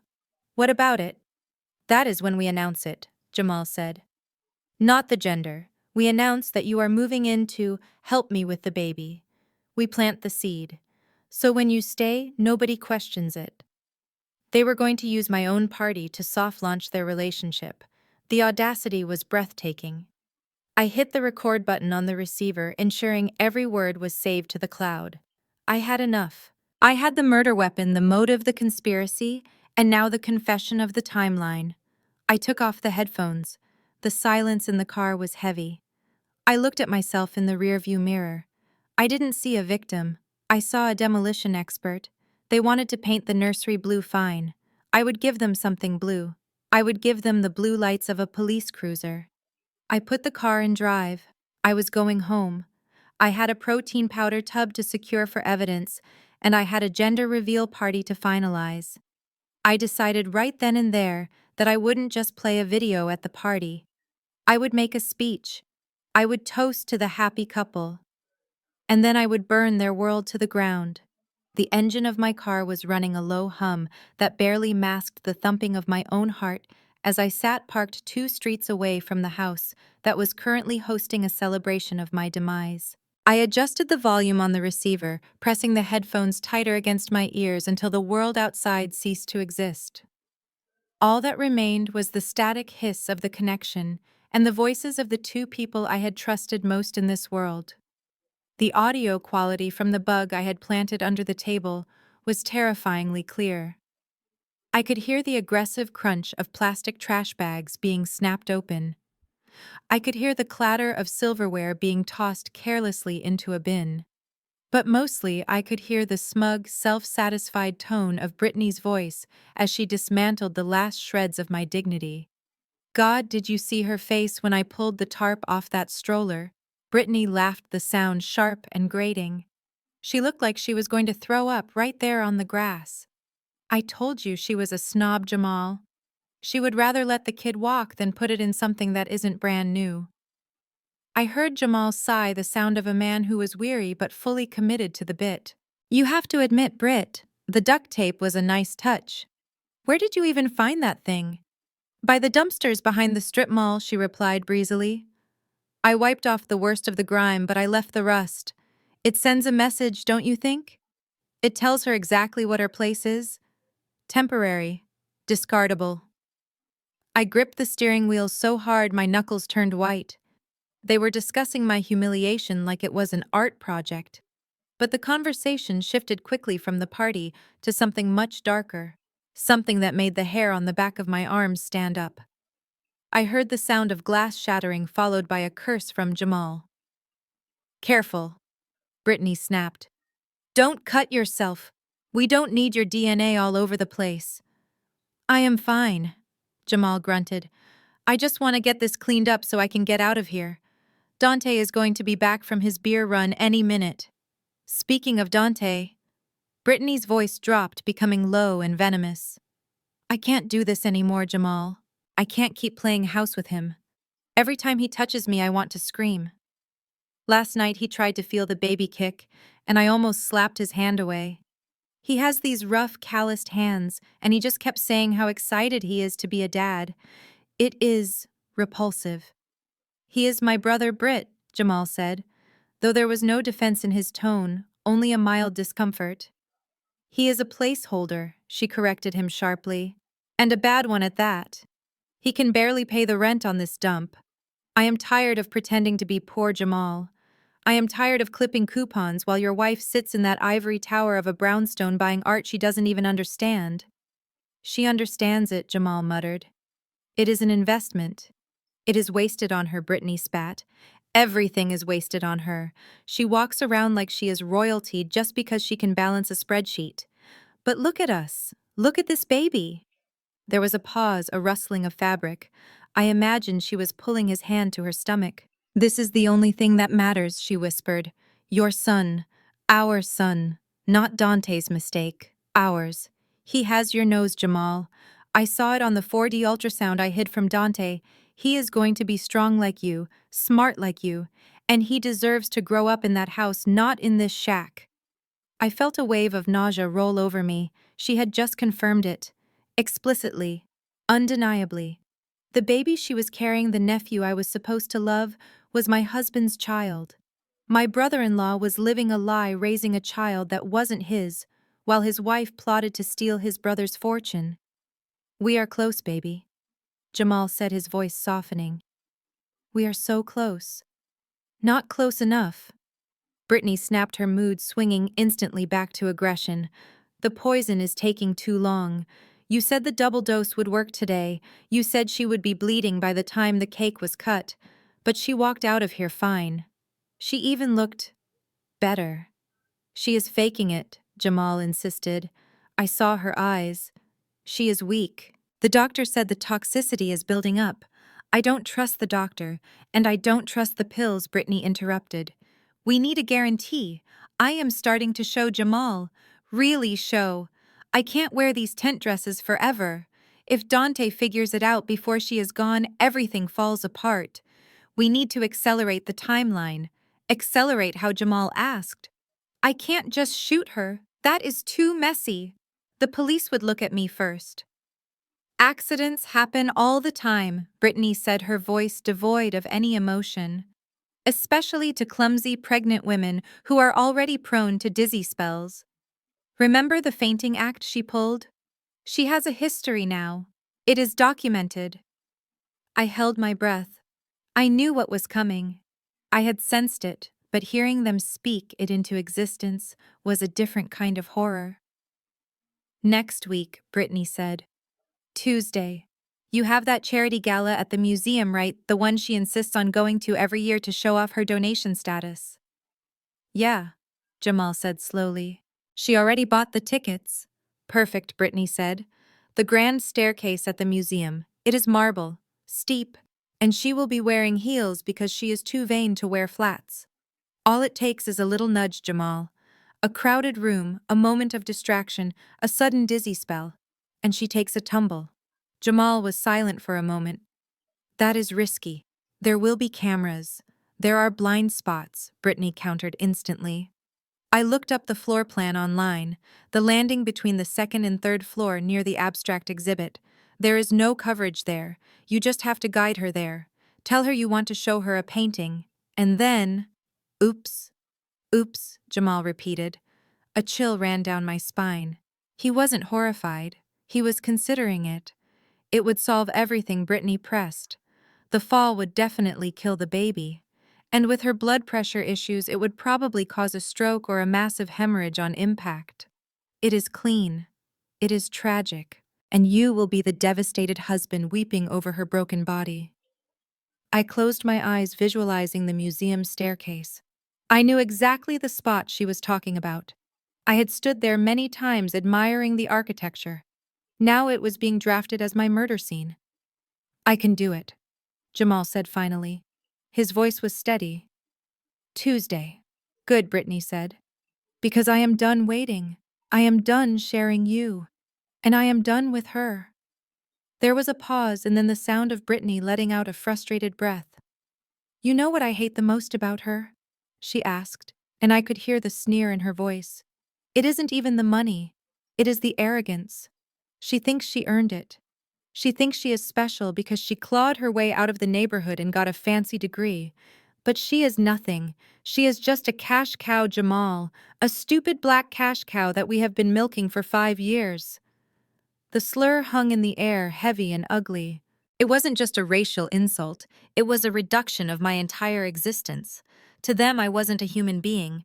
I wasn't a wife or a sister. I was livestock. I was an animal to be used, drained of resources, and then slaughtered when I was no longer useful. "She just knows how to count money," Brittany continued, laughing. "But she is too stupid to see that her husband has been sleeping with her sister-in-law under her own roof. She bought me this dress. Did you know that I used her credit card to buy the dress I am wearing to celebrate her death? The irony is delicious." "Yeah," Jamal chuckled, a low, dark sound. "She paid for the very shovel we are going to use to bury her." I reached out and stopped the recording. I didn't need to hear anymore. I had the confession. I had the motive. I had the plan. I had the hate crime. My hands were trembling, but not from fear. The fear was gone, burned away by a white-hot rage that felt like it could melt the dashboard. They called me a cash cow. They called me stupid. They thought they were the architects of a perfect crime, discussing my murder while cleaning up potato salad in a backyard rental. I unplugged the receiver and connected it to my laptop. I initiated the upload sequence immediately. The file labeled simply, "The Confession," was encrypted and sent to 3 separate servers: my cloud storage, my lawyer's secure portal, and a dead man's switch I had set up years ago that would email the file to the district attorney if I didn't log in for 48 hours. I watched the progress bar fill up. 20%, 50%, 80%. They were planning for Tuesday. They thought they had 4 days to prep. They thought they were hunting a clueless victim who would walk blindly onto a marble staircase. Download complete. I shut the laptop with a snap. I looked at my reflection in the dark screen. The woman looking back at me wasn't the Dominique they knew. That Dominique was dead. She had died in that backyard when she heard her husband agree to push her down a flight of stairs. The woman sitting in the car now was something else entirely. I was the auditor, and I had just found the discrepancy that was going to cost them their lives. I wasn't going to wait for Tuesday. Tuesday was too far away. Tuesday gave them time to rethink, to change the plan. I needed to strike while they were arrogant. I needed to bring the timeline forward. The gender reveal party was tomorrow night. Perfect. I put the car in gear. I drove away from that house, slowly obeying every traffic law. I didn't want to get pulled over. I had work to do. I had a speech to write.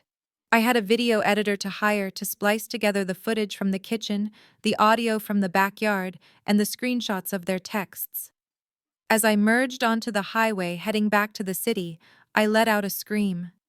It was a primal, guttural sound that tore through my throat, releasing the agony of the betrayal. I screamed for the baby who would never know his father. I screamed for the 5 years of my life I had wasted on a monster. I screamed for the insult, for the disrespect, for the sheer audacity of their evil. And then silence returned. I wiped my face. I checked my makeup in the mirror. "Let them call me a cash cow," I whispered to the empty car. "Because tomorrow night, the cow is going to kick down the barn, and they are going to be trapped inside when it burns." I drove home to the house they wanted to steal, walked through the door they wanted to lock me out of, and greeted Jamal with a kiss when he came home an hour later. "Did you have fun helping Brittany?" I asked, looking into his lying eyes. "It was exhausting," he lied smoothly. "But family is family, right?" "Right?" I agreed. "Family is everything." He didn't notice that I didn't say our family. He didn't notice the sharpness in my smile. He went to sleep thinking he had until Tuesday. He didn't know that his deadline had just moved up. The audit was closed, the findings were conclusive, and the penalty phase was about to begin. Friday morning arrived with the deceptive calm of a hurricane eye. While Jamal was in the shower, scrubbing away the guilt of his double life, I was in my home office executing a financial airstrike that would leave his accomplices homeless. I pulled up the file on my brother-in-law Dante and his wife Brittany. They lived in a rental property that was actually a rent-to-own scheme they had entered into 3 years ago. They had been bragging about how they were going to own the place by Christmas. But I knew the truth. I knew they were 3 months behind on payments, and the owner was desperate to sell the bad debt. I logged into the portal of my shell company, Artemis Holdings. It was a sterile, nameless entity I used for high-risk investments, completely untraceable to Dominique the wife. With 3 clicks, I purchased the deed to their house and their outstanding debt for pennies on the dollar. The transaction cleared instantly. I sat back in my chair staring at the screen. I was now Brittany's landlord. I was the one holding the eviction notice, and I instructed my property management software to auto-generate a notice to quit for non-payment effective immediately. It would arrive in their mailbox tomorrow, right before the party. Brittany wanted to move into my house. She was going to have to because she was about to be kicked out of hers. But that was just the appetizer. The main course was Jamal. I checked my watch. 11:00 a.m. The trap was set. I had arranged a lunch meeting for Jamal with a man named Julian. To Jamal, Julian was a venture capitalist from Silicon Valley who was looking for silent partners for a revolutionary lithium mining AI project in Nevada. In reality, Julian was an actor I had hired from a local theater troupe coached by me for 3 days on financial jargon and outfitted with a rented Brioni suit and a fake Patek Philippe watch. I walked into the kitchen as Jamal was knotting his tie. He looked sharp, confident. He thought he was meeting a ticket to the Billionaires Club. "Good luck at lunch, baby," I said, straightening his collar. "You said this guy Julian is a big deal." "Huge." Jamal beamed, checking his reflection in the microwave door. "He is strictly private equity. He doesn't talk to just anyone. I think he sees potential in me." "I am sure he does," I smiled. "You have always been easy to read." Jamal left the house with a spring in his step. I waited 5 minutes, then opened my laptop to track his location. I also opened the remote viewing app for the hidden camera I had clipped onto Julian's jacket disguised as a lapel pin. I was going to watch my husband bankrupt himself in 4K resolution. I watched the feed as they met at a steakhouse downtown. Julian was perfect. He was aloof, slightly bored, checking his phone constantly, the classic power move of someone who doesn't need your money. Jamal was leaning forward, desperate, sweating slightly. "The buy-in is steep, Jamal," I heard Julian say through the audio feed. "And the round closes at 400 p.m. today. We are trying to keep the cap table clean. If you are not liquid, I understand. There is always the next unicorn." Jamal swallowed hard. "How much for a 1% stake?" 200,000, Julian said casually, cutting his steak. "Cash wire. No credit. We move fast." I saw Jamal's eyes dart around the room. 200,000 was almost exactly the amount he and Brittany had skimmed into the J&B Future Fund over the last 2 years. It was their getaway money. It was the nest egg for their new life. "I can do it," Jamal said, his voice cracking slightly. "I can make the transfer right now." Julian raised an eyebrow. "Are you sure this is high risk, high reward?" "I am sure," Jamal insisted, pulling out his phone. He opened his banking app. I watched on my own screen as he logged into the Cayman account. I saw the balance, $210,000. He hesitated for a fraction of a second. I knew what he was thinking. He was thinking about Brittany. He was thinking about how angry she would be if he touched this money. But then greed took over. He thought about how much better it would be to leave me with 10 million instead of 200,000. He thought he could turn this investment around in a month and put the money back before she noticed. He tapped the screen. "Transfer complete." "Done," Jamal said, showing Julian the screen. Julian smiled a shark-like grin. "Welcome to the future, Jamal." I closed the laptop. The money had just moved from the Cayman account to a holding account controlled by Julian, which was actually controlled by me. And the second it hit that account, it was automatically donated to a nonprofit organization dedicated to legal defense for victims of domestic abuse. The money was gone, vaporized. Jamal came home 4 hours later. He was buzzing with adrenaline. He kissed me on the cheek, practically vibrating. "Great meeting," I asked, chopping vegetables for dinner. "Life-changing, Dom. Life-changing." He went into his office. I knew exactly what he was doing. He was logging in to check his investment portfolio on the fake portal Julian had given him. I waited. 10 minutes passed. Then 20. Then I heard a sound that was music to my ears. A chair being shoved back violently against a hardwood floor. I walked to the doorway of his office. Jamal was staring at his computer screen, his face a mask of pure horror. He was frantically refreshing the page. "Error 404. Page not found." He grabbed his phone and dialed Julian. I could hear the automated message from where I stood. "The number you have dialed is no longer in service." He dialed again. And again. His hands were shaking so hard he dropped the phone. "Jamal," I asked, stepping into the room, "is everything okay?" He spun around, his eyes wild. He looked like a man who had just seen a ghost. He looked at me, then at the computer, then back at me. He couldn't tell me. He couldn't say, "I just lost the money I stole from you to a con artist." He was trapped in his own lie. I I think I made a mistake, he whispered, his voice trembling. What kind of mistake? I asked, walking over and putting a hand on his shoulder. A business deal, he choked out. I moved some funds, liquid funds, and now I can't reach the broker. How much funds, Jamal? I asked, keeping my voice calm and concerned. He sank into his chair, putting his head in his hands. A lot. Everything I had saved. He looked up at me, desperation clawing at his throat. Dom, I need help. I need a loan. Just a short-term bridge loan.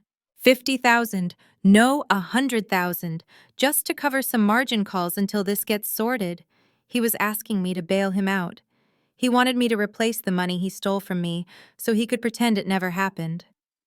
I looked at him with wide, innocent eyes. Oh, Jamal, I wish you had told me earlier. What? What do you mean? He asked, hope flaring in his eyes. I sighed, sitting on the edge of the desk.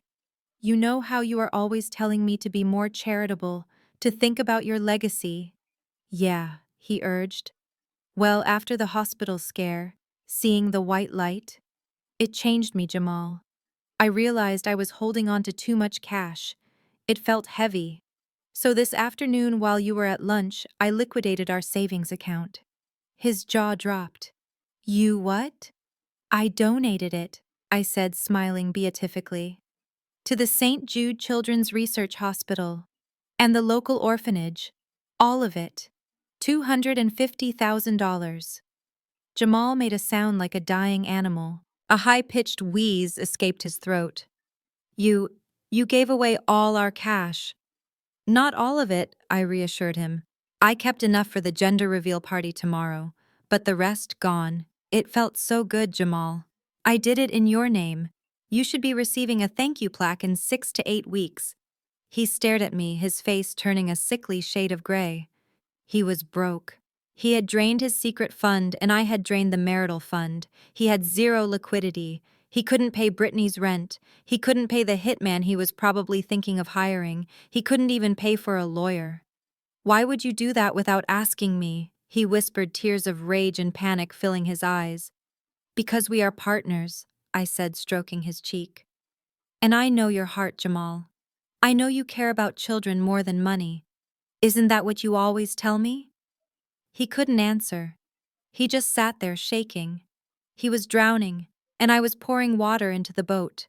I stood up. Dinner will be ready in 10 minutes. Wash up, babe. You look like you have seen a ghost. I walked out of the office, leaving him in the ruin he had created. He was financially crippled. Brittany was about to be homeless, and tomorrow night I was going to finish the job.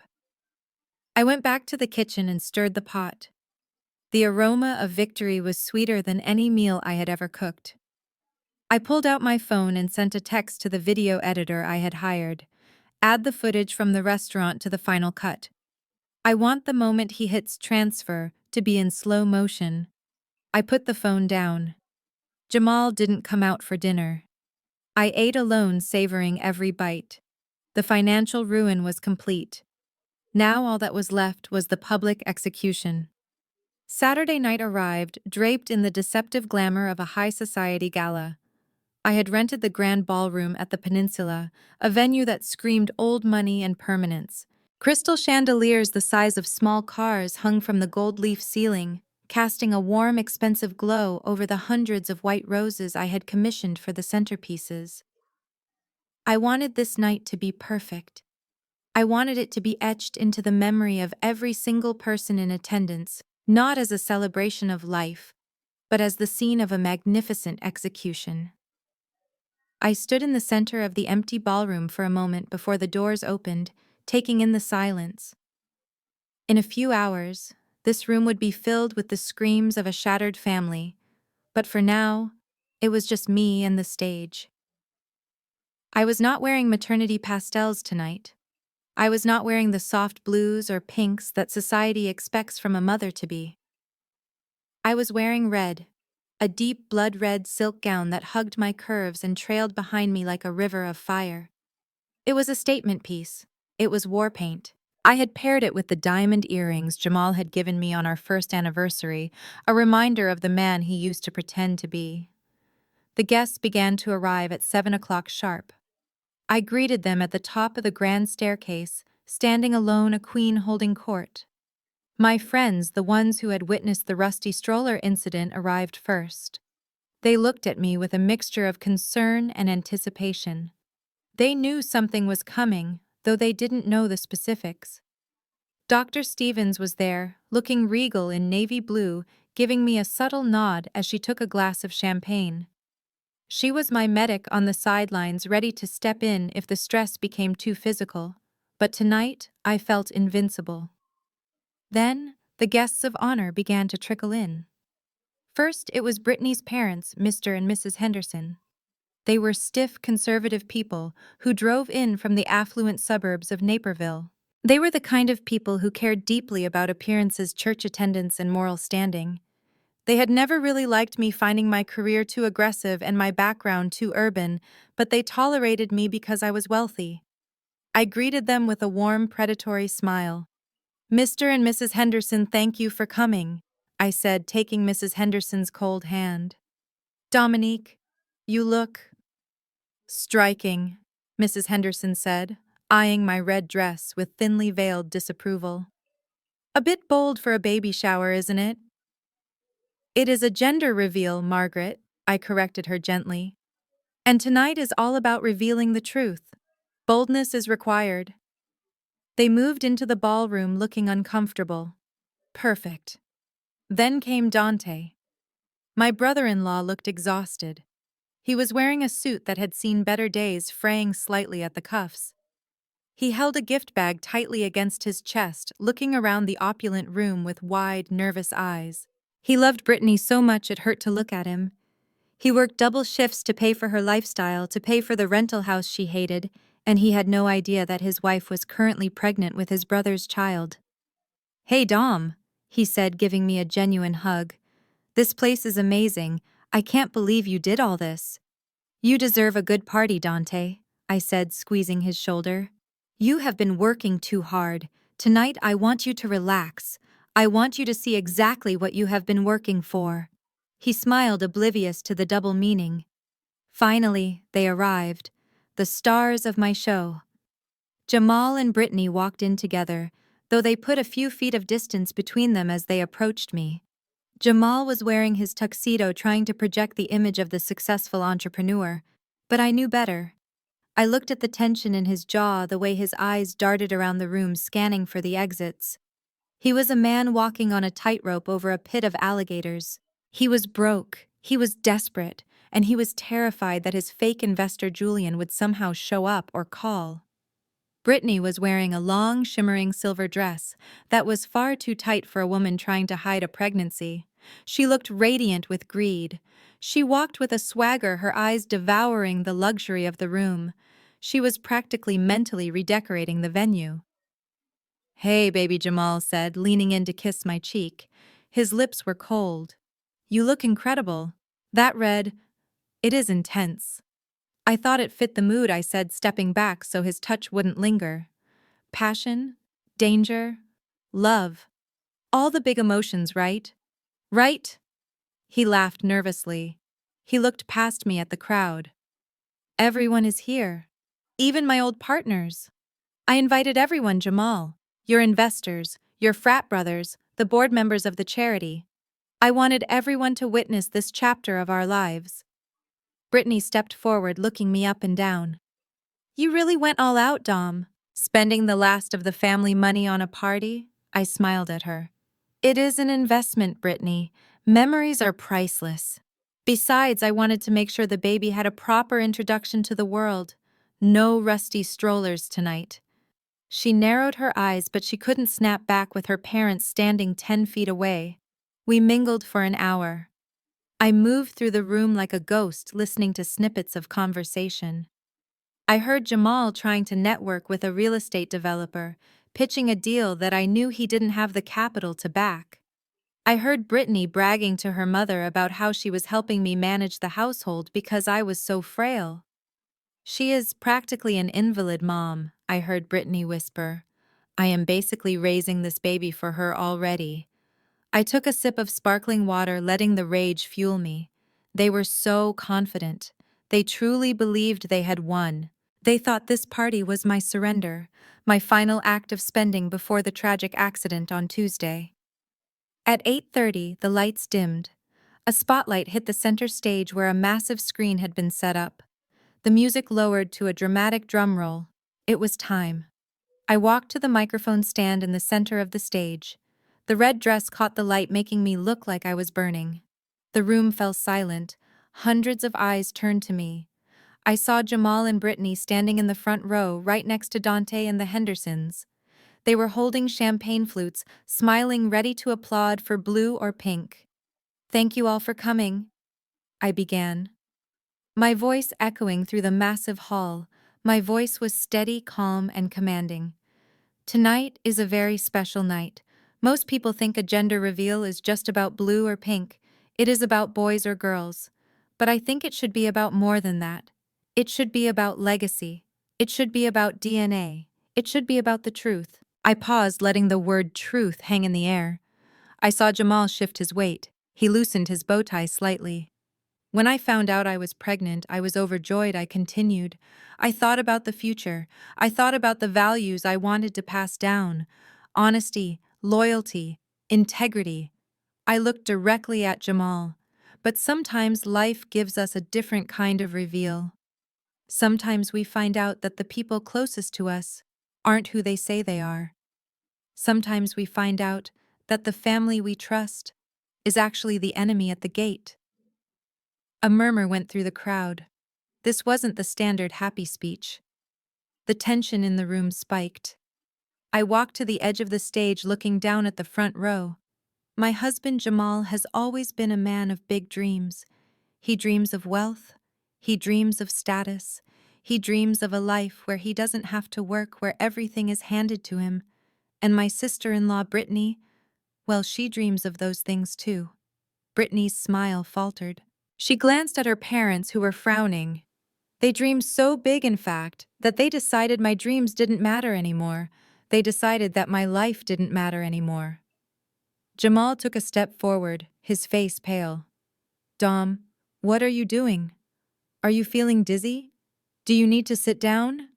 He was trying to use the medical narrative. He was trying to discredit me before I even started. "I have never felt more awake, Jamal," I said sharply. "I am not dizzy. I am focused." I pointed to the screen behind me. "You all came here expecting to see a color. You came to see if I am having a son or a daughter. And don't worry, you will see that. But first we need to clear up some confusion, because there seems to be more than one pregnancy in the family right now."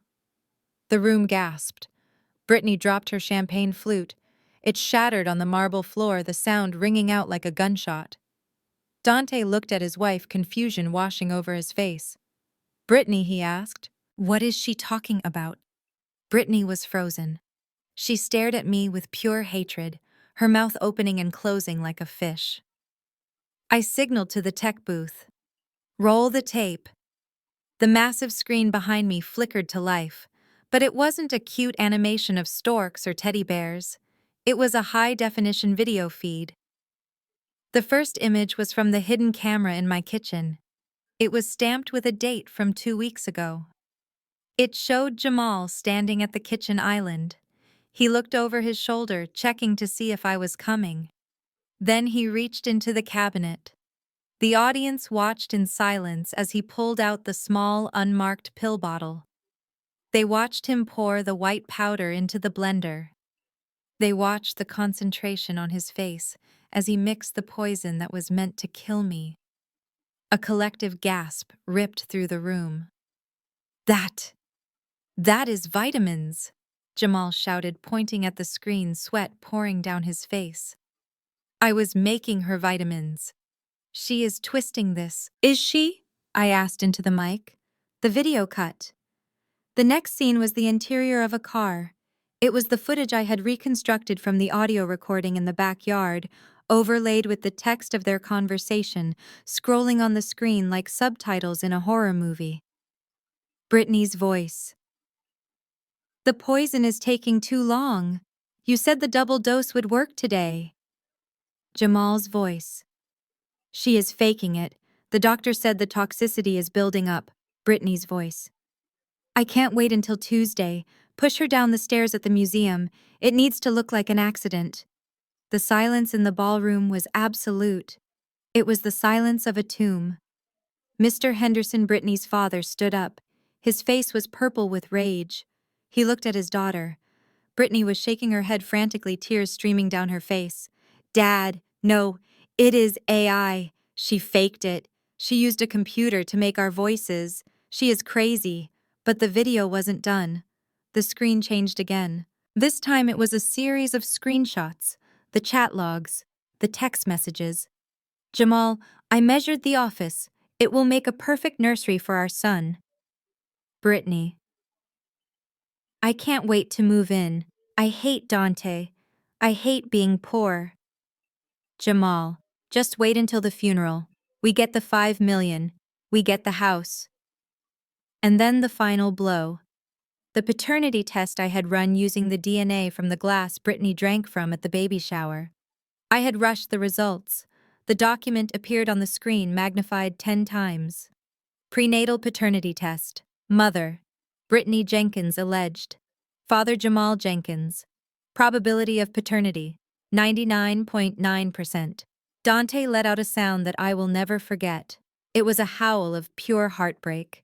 He looked at the screen, then at his brother, then at his wife. He is mine, Dante whispered, his voice breaking. You told me we were trying. You told me. He stepped away from Brittany as if she were radioactive. I stood on the stage, the red dress flowing around me, looking down at the wreckage I had caused. Jamal looked at the investors he had tried to impress. They were looking at him with disgust. He looked at his friends. They were turning their backs. He looked at me, and his eyes were black with hatred. You ruined everything, he mouthed. I raised the microphone one last time. People think we are here to see the gender of my child, I asked, my voice ringing with finality. I pressed the button on the remote in my hand. The screen turned black for a second, then exploded in a shower of blue and pink fireworks, revealing the words, "It's a girl." But I didn't stop there. No, I said. We are not here for that. We are here to see the true face of a monster. And I think the reveal is complete. I pointed to the back of the room. The doors opened. 4 uniformed police officers marched in, led by a detective holding a warrant. Happy gender reveal, Jamal, I said, dropping the mic. It is a girl, and she will never, ever know your name. The room erupted into chaos. The lights came up harsh and unforgiving, exposing them all. The party was over.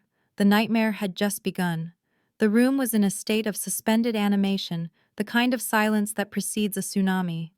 The words, "It is a girl," were fading from the screen, replaced by the stark, high-definition horror of the security footage I had queued up as the grand finale. I stood on the stage looking down at the people who had tried to bury me, and I felt a calm so deep it was almost spiritual. The video playing behind me was undeniable.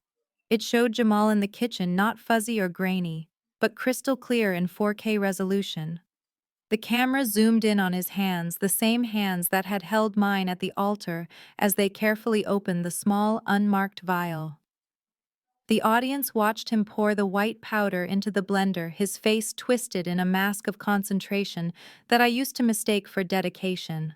A collective gasp rippled through the ballroom, a sound that started low and rose to a crescendo of disbelief. Then came the audio. I had synced the recording from the backyard party to play over the footage of Brittany and Jamal laughing together at a previous family gathering. The contrast was sickening. Brittany's voice boomed through the high-quality speakers, sharp and venomous. She was laughing about Dante, calling him pathetic, mocking his rough hands and his low salary. She called him a placeholder. She admitted in her own words that she recoiled every time he touched her. I saw Dante standing in the front row, his face draining of all color, his knees buckling slightly as the woman he worshipped dismantled his manhood for sport. The video shifted again, this time to the financial evidence. It was a slideshow of theft. Bank statements appeared highlighted in red showing the transfers from our joint account to the J&B Future Fund. Invoices for the diamond ring she was wearing right now flashed on the screen next to unpaid bills for the rental house Dante was struggling to keep afloat. The crowd turned on them. I could feel the energy in the room shift from shock to aggression. These were Jamal's investors, his fraternity brothers, people who valued money and loyalty above all else, and they were seeing a man who stole from his pregnant wife to fund a mistress. Suddenly, the paralysis broke. Dante moved before anyone could stop him. He didn't look like the gentle, soft-spoken IT guy anymore. He looked like a man possessed. He lunged at Jamal with a primal roar that echoed off the vaulted ceiling. Jamal tried to back away, raising his hands in a pathetic attempt to defend himself, but he was too slow. Dante's fist connected with Jamal's nose with a sickening crunch that was audible even over the murmurs of the crowd. Jamal went down hard, blood instantly spraying onto his white tuxedo shirt. Dante didn't stop. He grabbed Jamal by the lapels, dragging him up only to shove him back down, screaming incoherently about the betrayal, about the late nights he worked, about the love he had wasted. Security guards rushed forward, pulling Dante off his brother, but the damage was done. Jamal lay on the marble floor, clutching his broken face, looking up at the screen that was still broadcasting his crimes. But the violence wasn't over. Mrs. Henderson, Brittany's mother, a woman who prided herself on propriety and church standing, walked up to her daughter.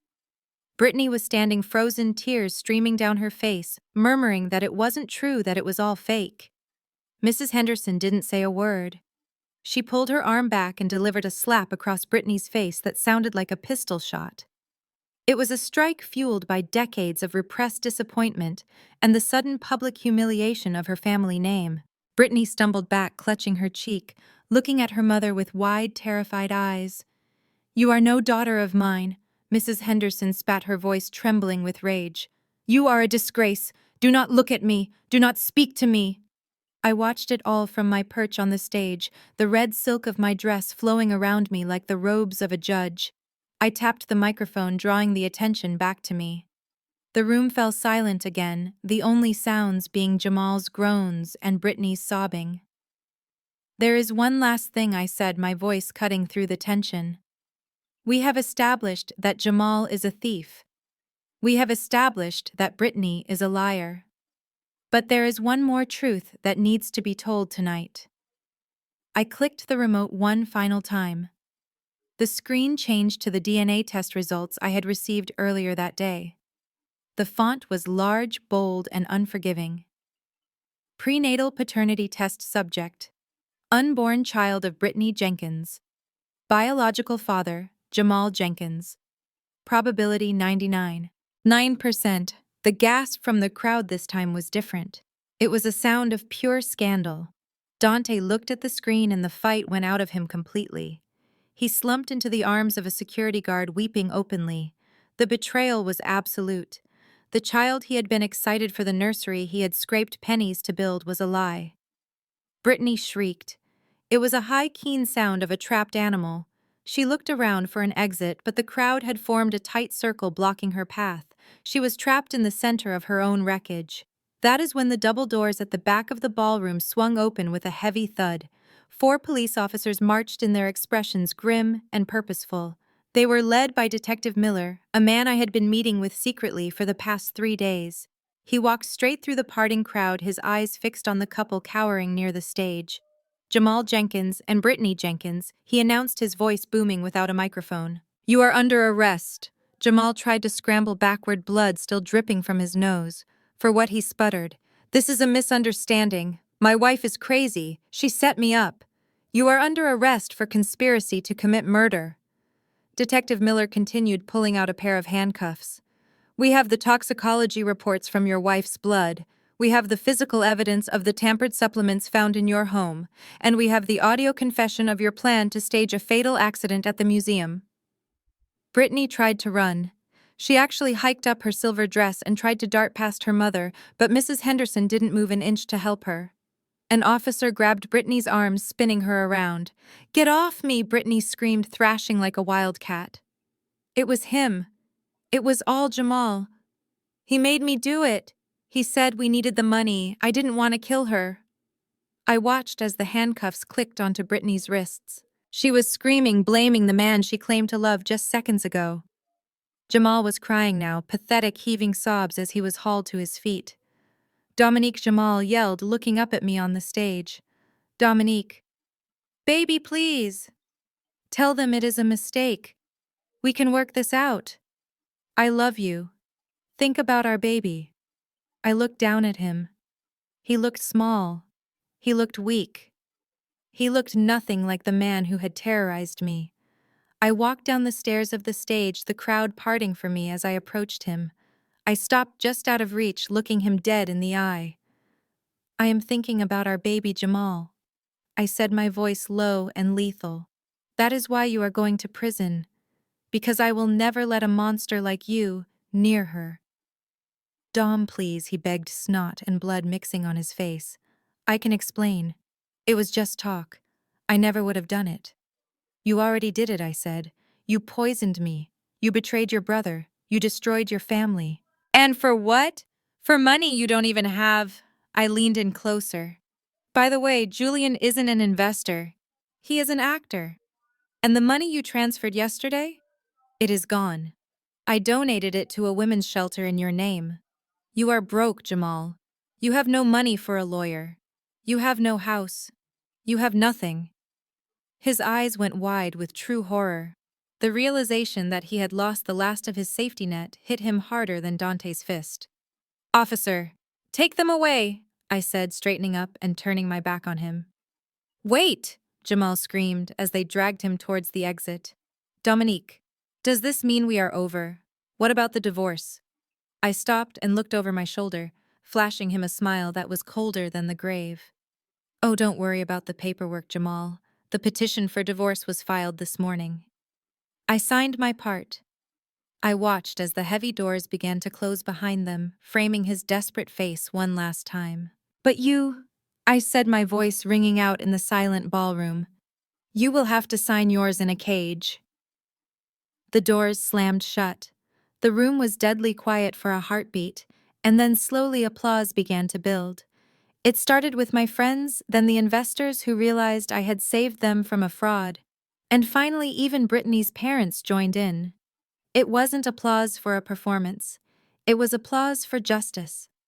I stood there in my red dress, the survivor of a war fought in the shadows, and for the first time in months I felt completely and utterly safe. The reveal was over. The trash had been taken out, and I was ready to begin my life. 6 months have passed since the night the fireworks went off, and the handcuffs clicked shut. 6 months of silence, healing, and the kind of peace that I used to think was a myth. I am sitting in the nursery now, a room that was once measured for my husband's illegitimate son, but is now painted a soft, serene lavender for my daughter. The morning sun is streaming through the sheer curtains, dancing on the crib where she is sleeping. Her name is Maya. It means illusion in Sanskrit, a reminder that I saw through the illusion of my marriage to find the reality of my strength. She is healthy, she is beautiful, and most importantly, she is safe. The brownstone feels different now. For a long time, even after they were arrested, the air felt heavy, as if the walls themselves held the memory of their betrayal. I spent the first few weeks scrubbing every surface, not just to clean, but to reclaim. I hired a spiritual cleanser to sage the rooms, and then I hired a contractor to tear out the kitchen island where Jamal had mixed his poisons. I replaced it with a beautiful quartz countertop, a symbol of something hard, durable, and impossible to stain. Now, when I walk through these halls, I don't hear their whispers or their plotting. I hear the cooing of my daughter and the steady rhythm of my own heart beating without fear. The trial was the spectacle of the season in Chicago. I didn't attend every day. I had a pregnancy to protect. But I was there for the verdict. I needed to be.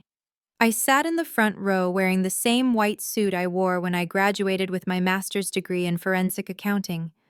I wanted them to see the professional, not the victim.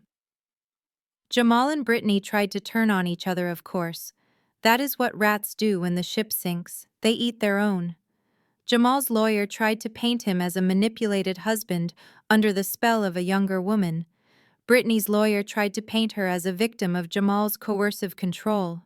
It was pathetic. It was a circus. But the jury didn't buy a single ticket. The video evidence was too clear. The audio recordings were too damning. The DNA test was the final nail. When the judge read the sentence, the courtroom was so quiet you could hear the hum of the fluorescent lights.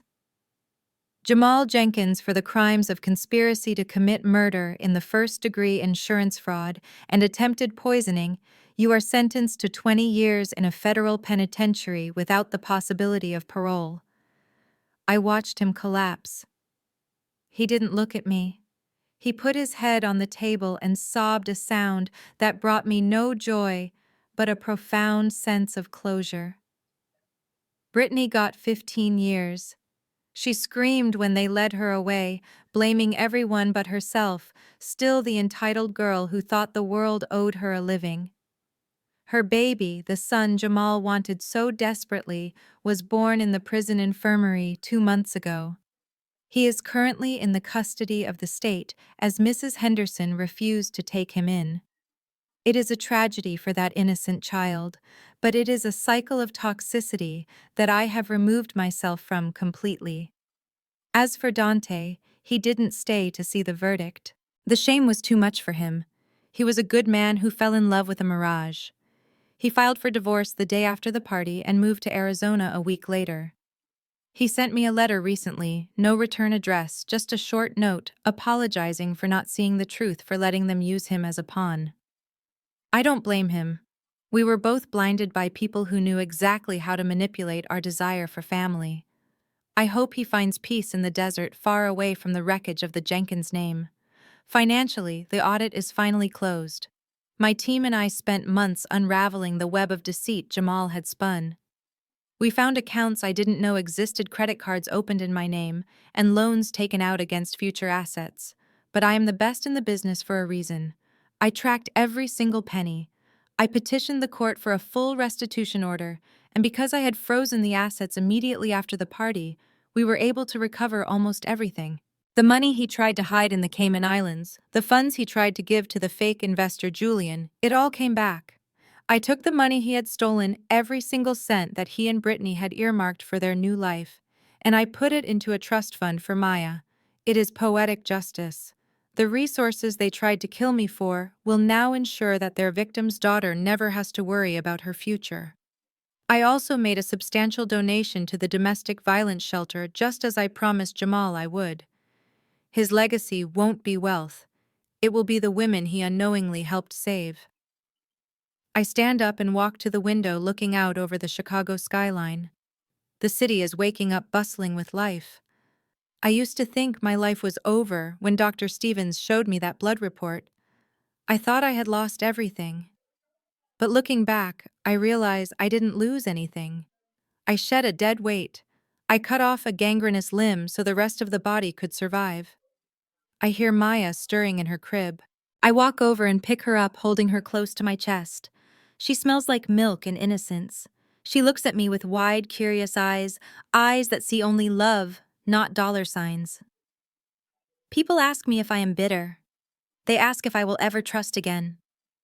And I tell them this trust is an asset just like cash or property. You don't give it away freely. You invest it wisely, and you audit it regularly. I survived because I stopped looking at my marriage with my heart and started looking at it with my eyes. I survived because I remembered who I was. I walk over to the mirror in the hallway, the one where I used to check my reflection and wonder why I looked so tired. The woman staring back at me now is vibrant. She is a mother. She is a survivor. She is a CEO. I look directly into the camera of my own soul. They thought I was a cash cow. They thought I was a lamb to be led to the slaughter.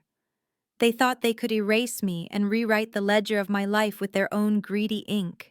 But they forgot the most important rule of accounting. You have to balance the books. I smile, a genuine, full smile that reaches my eyes. I am Dominique. I am a forensic accountant, and I have balanced every single debt, to the very last penny. I kiss Maya's forehead and walk downstairs into the sunlight. The nightmare is over. The audit is complete. And for the first time in a long time, the numbers finally add up to happiness. The most powerful lesson from Dominique's story is that blind trust is a liability even in marriage. Her journey proves that your greatest asset isn't your wealth, but your intuition and intelligence. When betrayal strikes, you don't have to remain a victim. You can become the auditor of your own life. True strength comes from facing the ugly truth and understanding that family is defined by loyalty, not just blood. Sometimes the only way to balance the books is to cut the toxic liabilities completely out of your life. If this story of poetic justice satisfied you, please hit the like button and subscribe for more. Have you ever had to outsmart someone who underestimated you? Let me know your story in the comments below.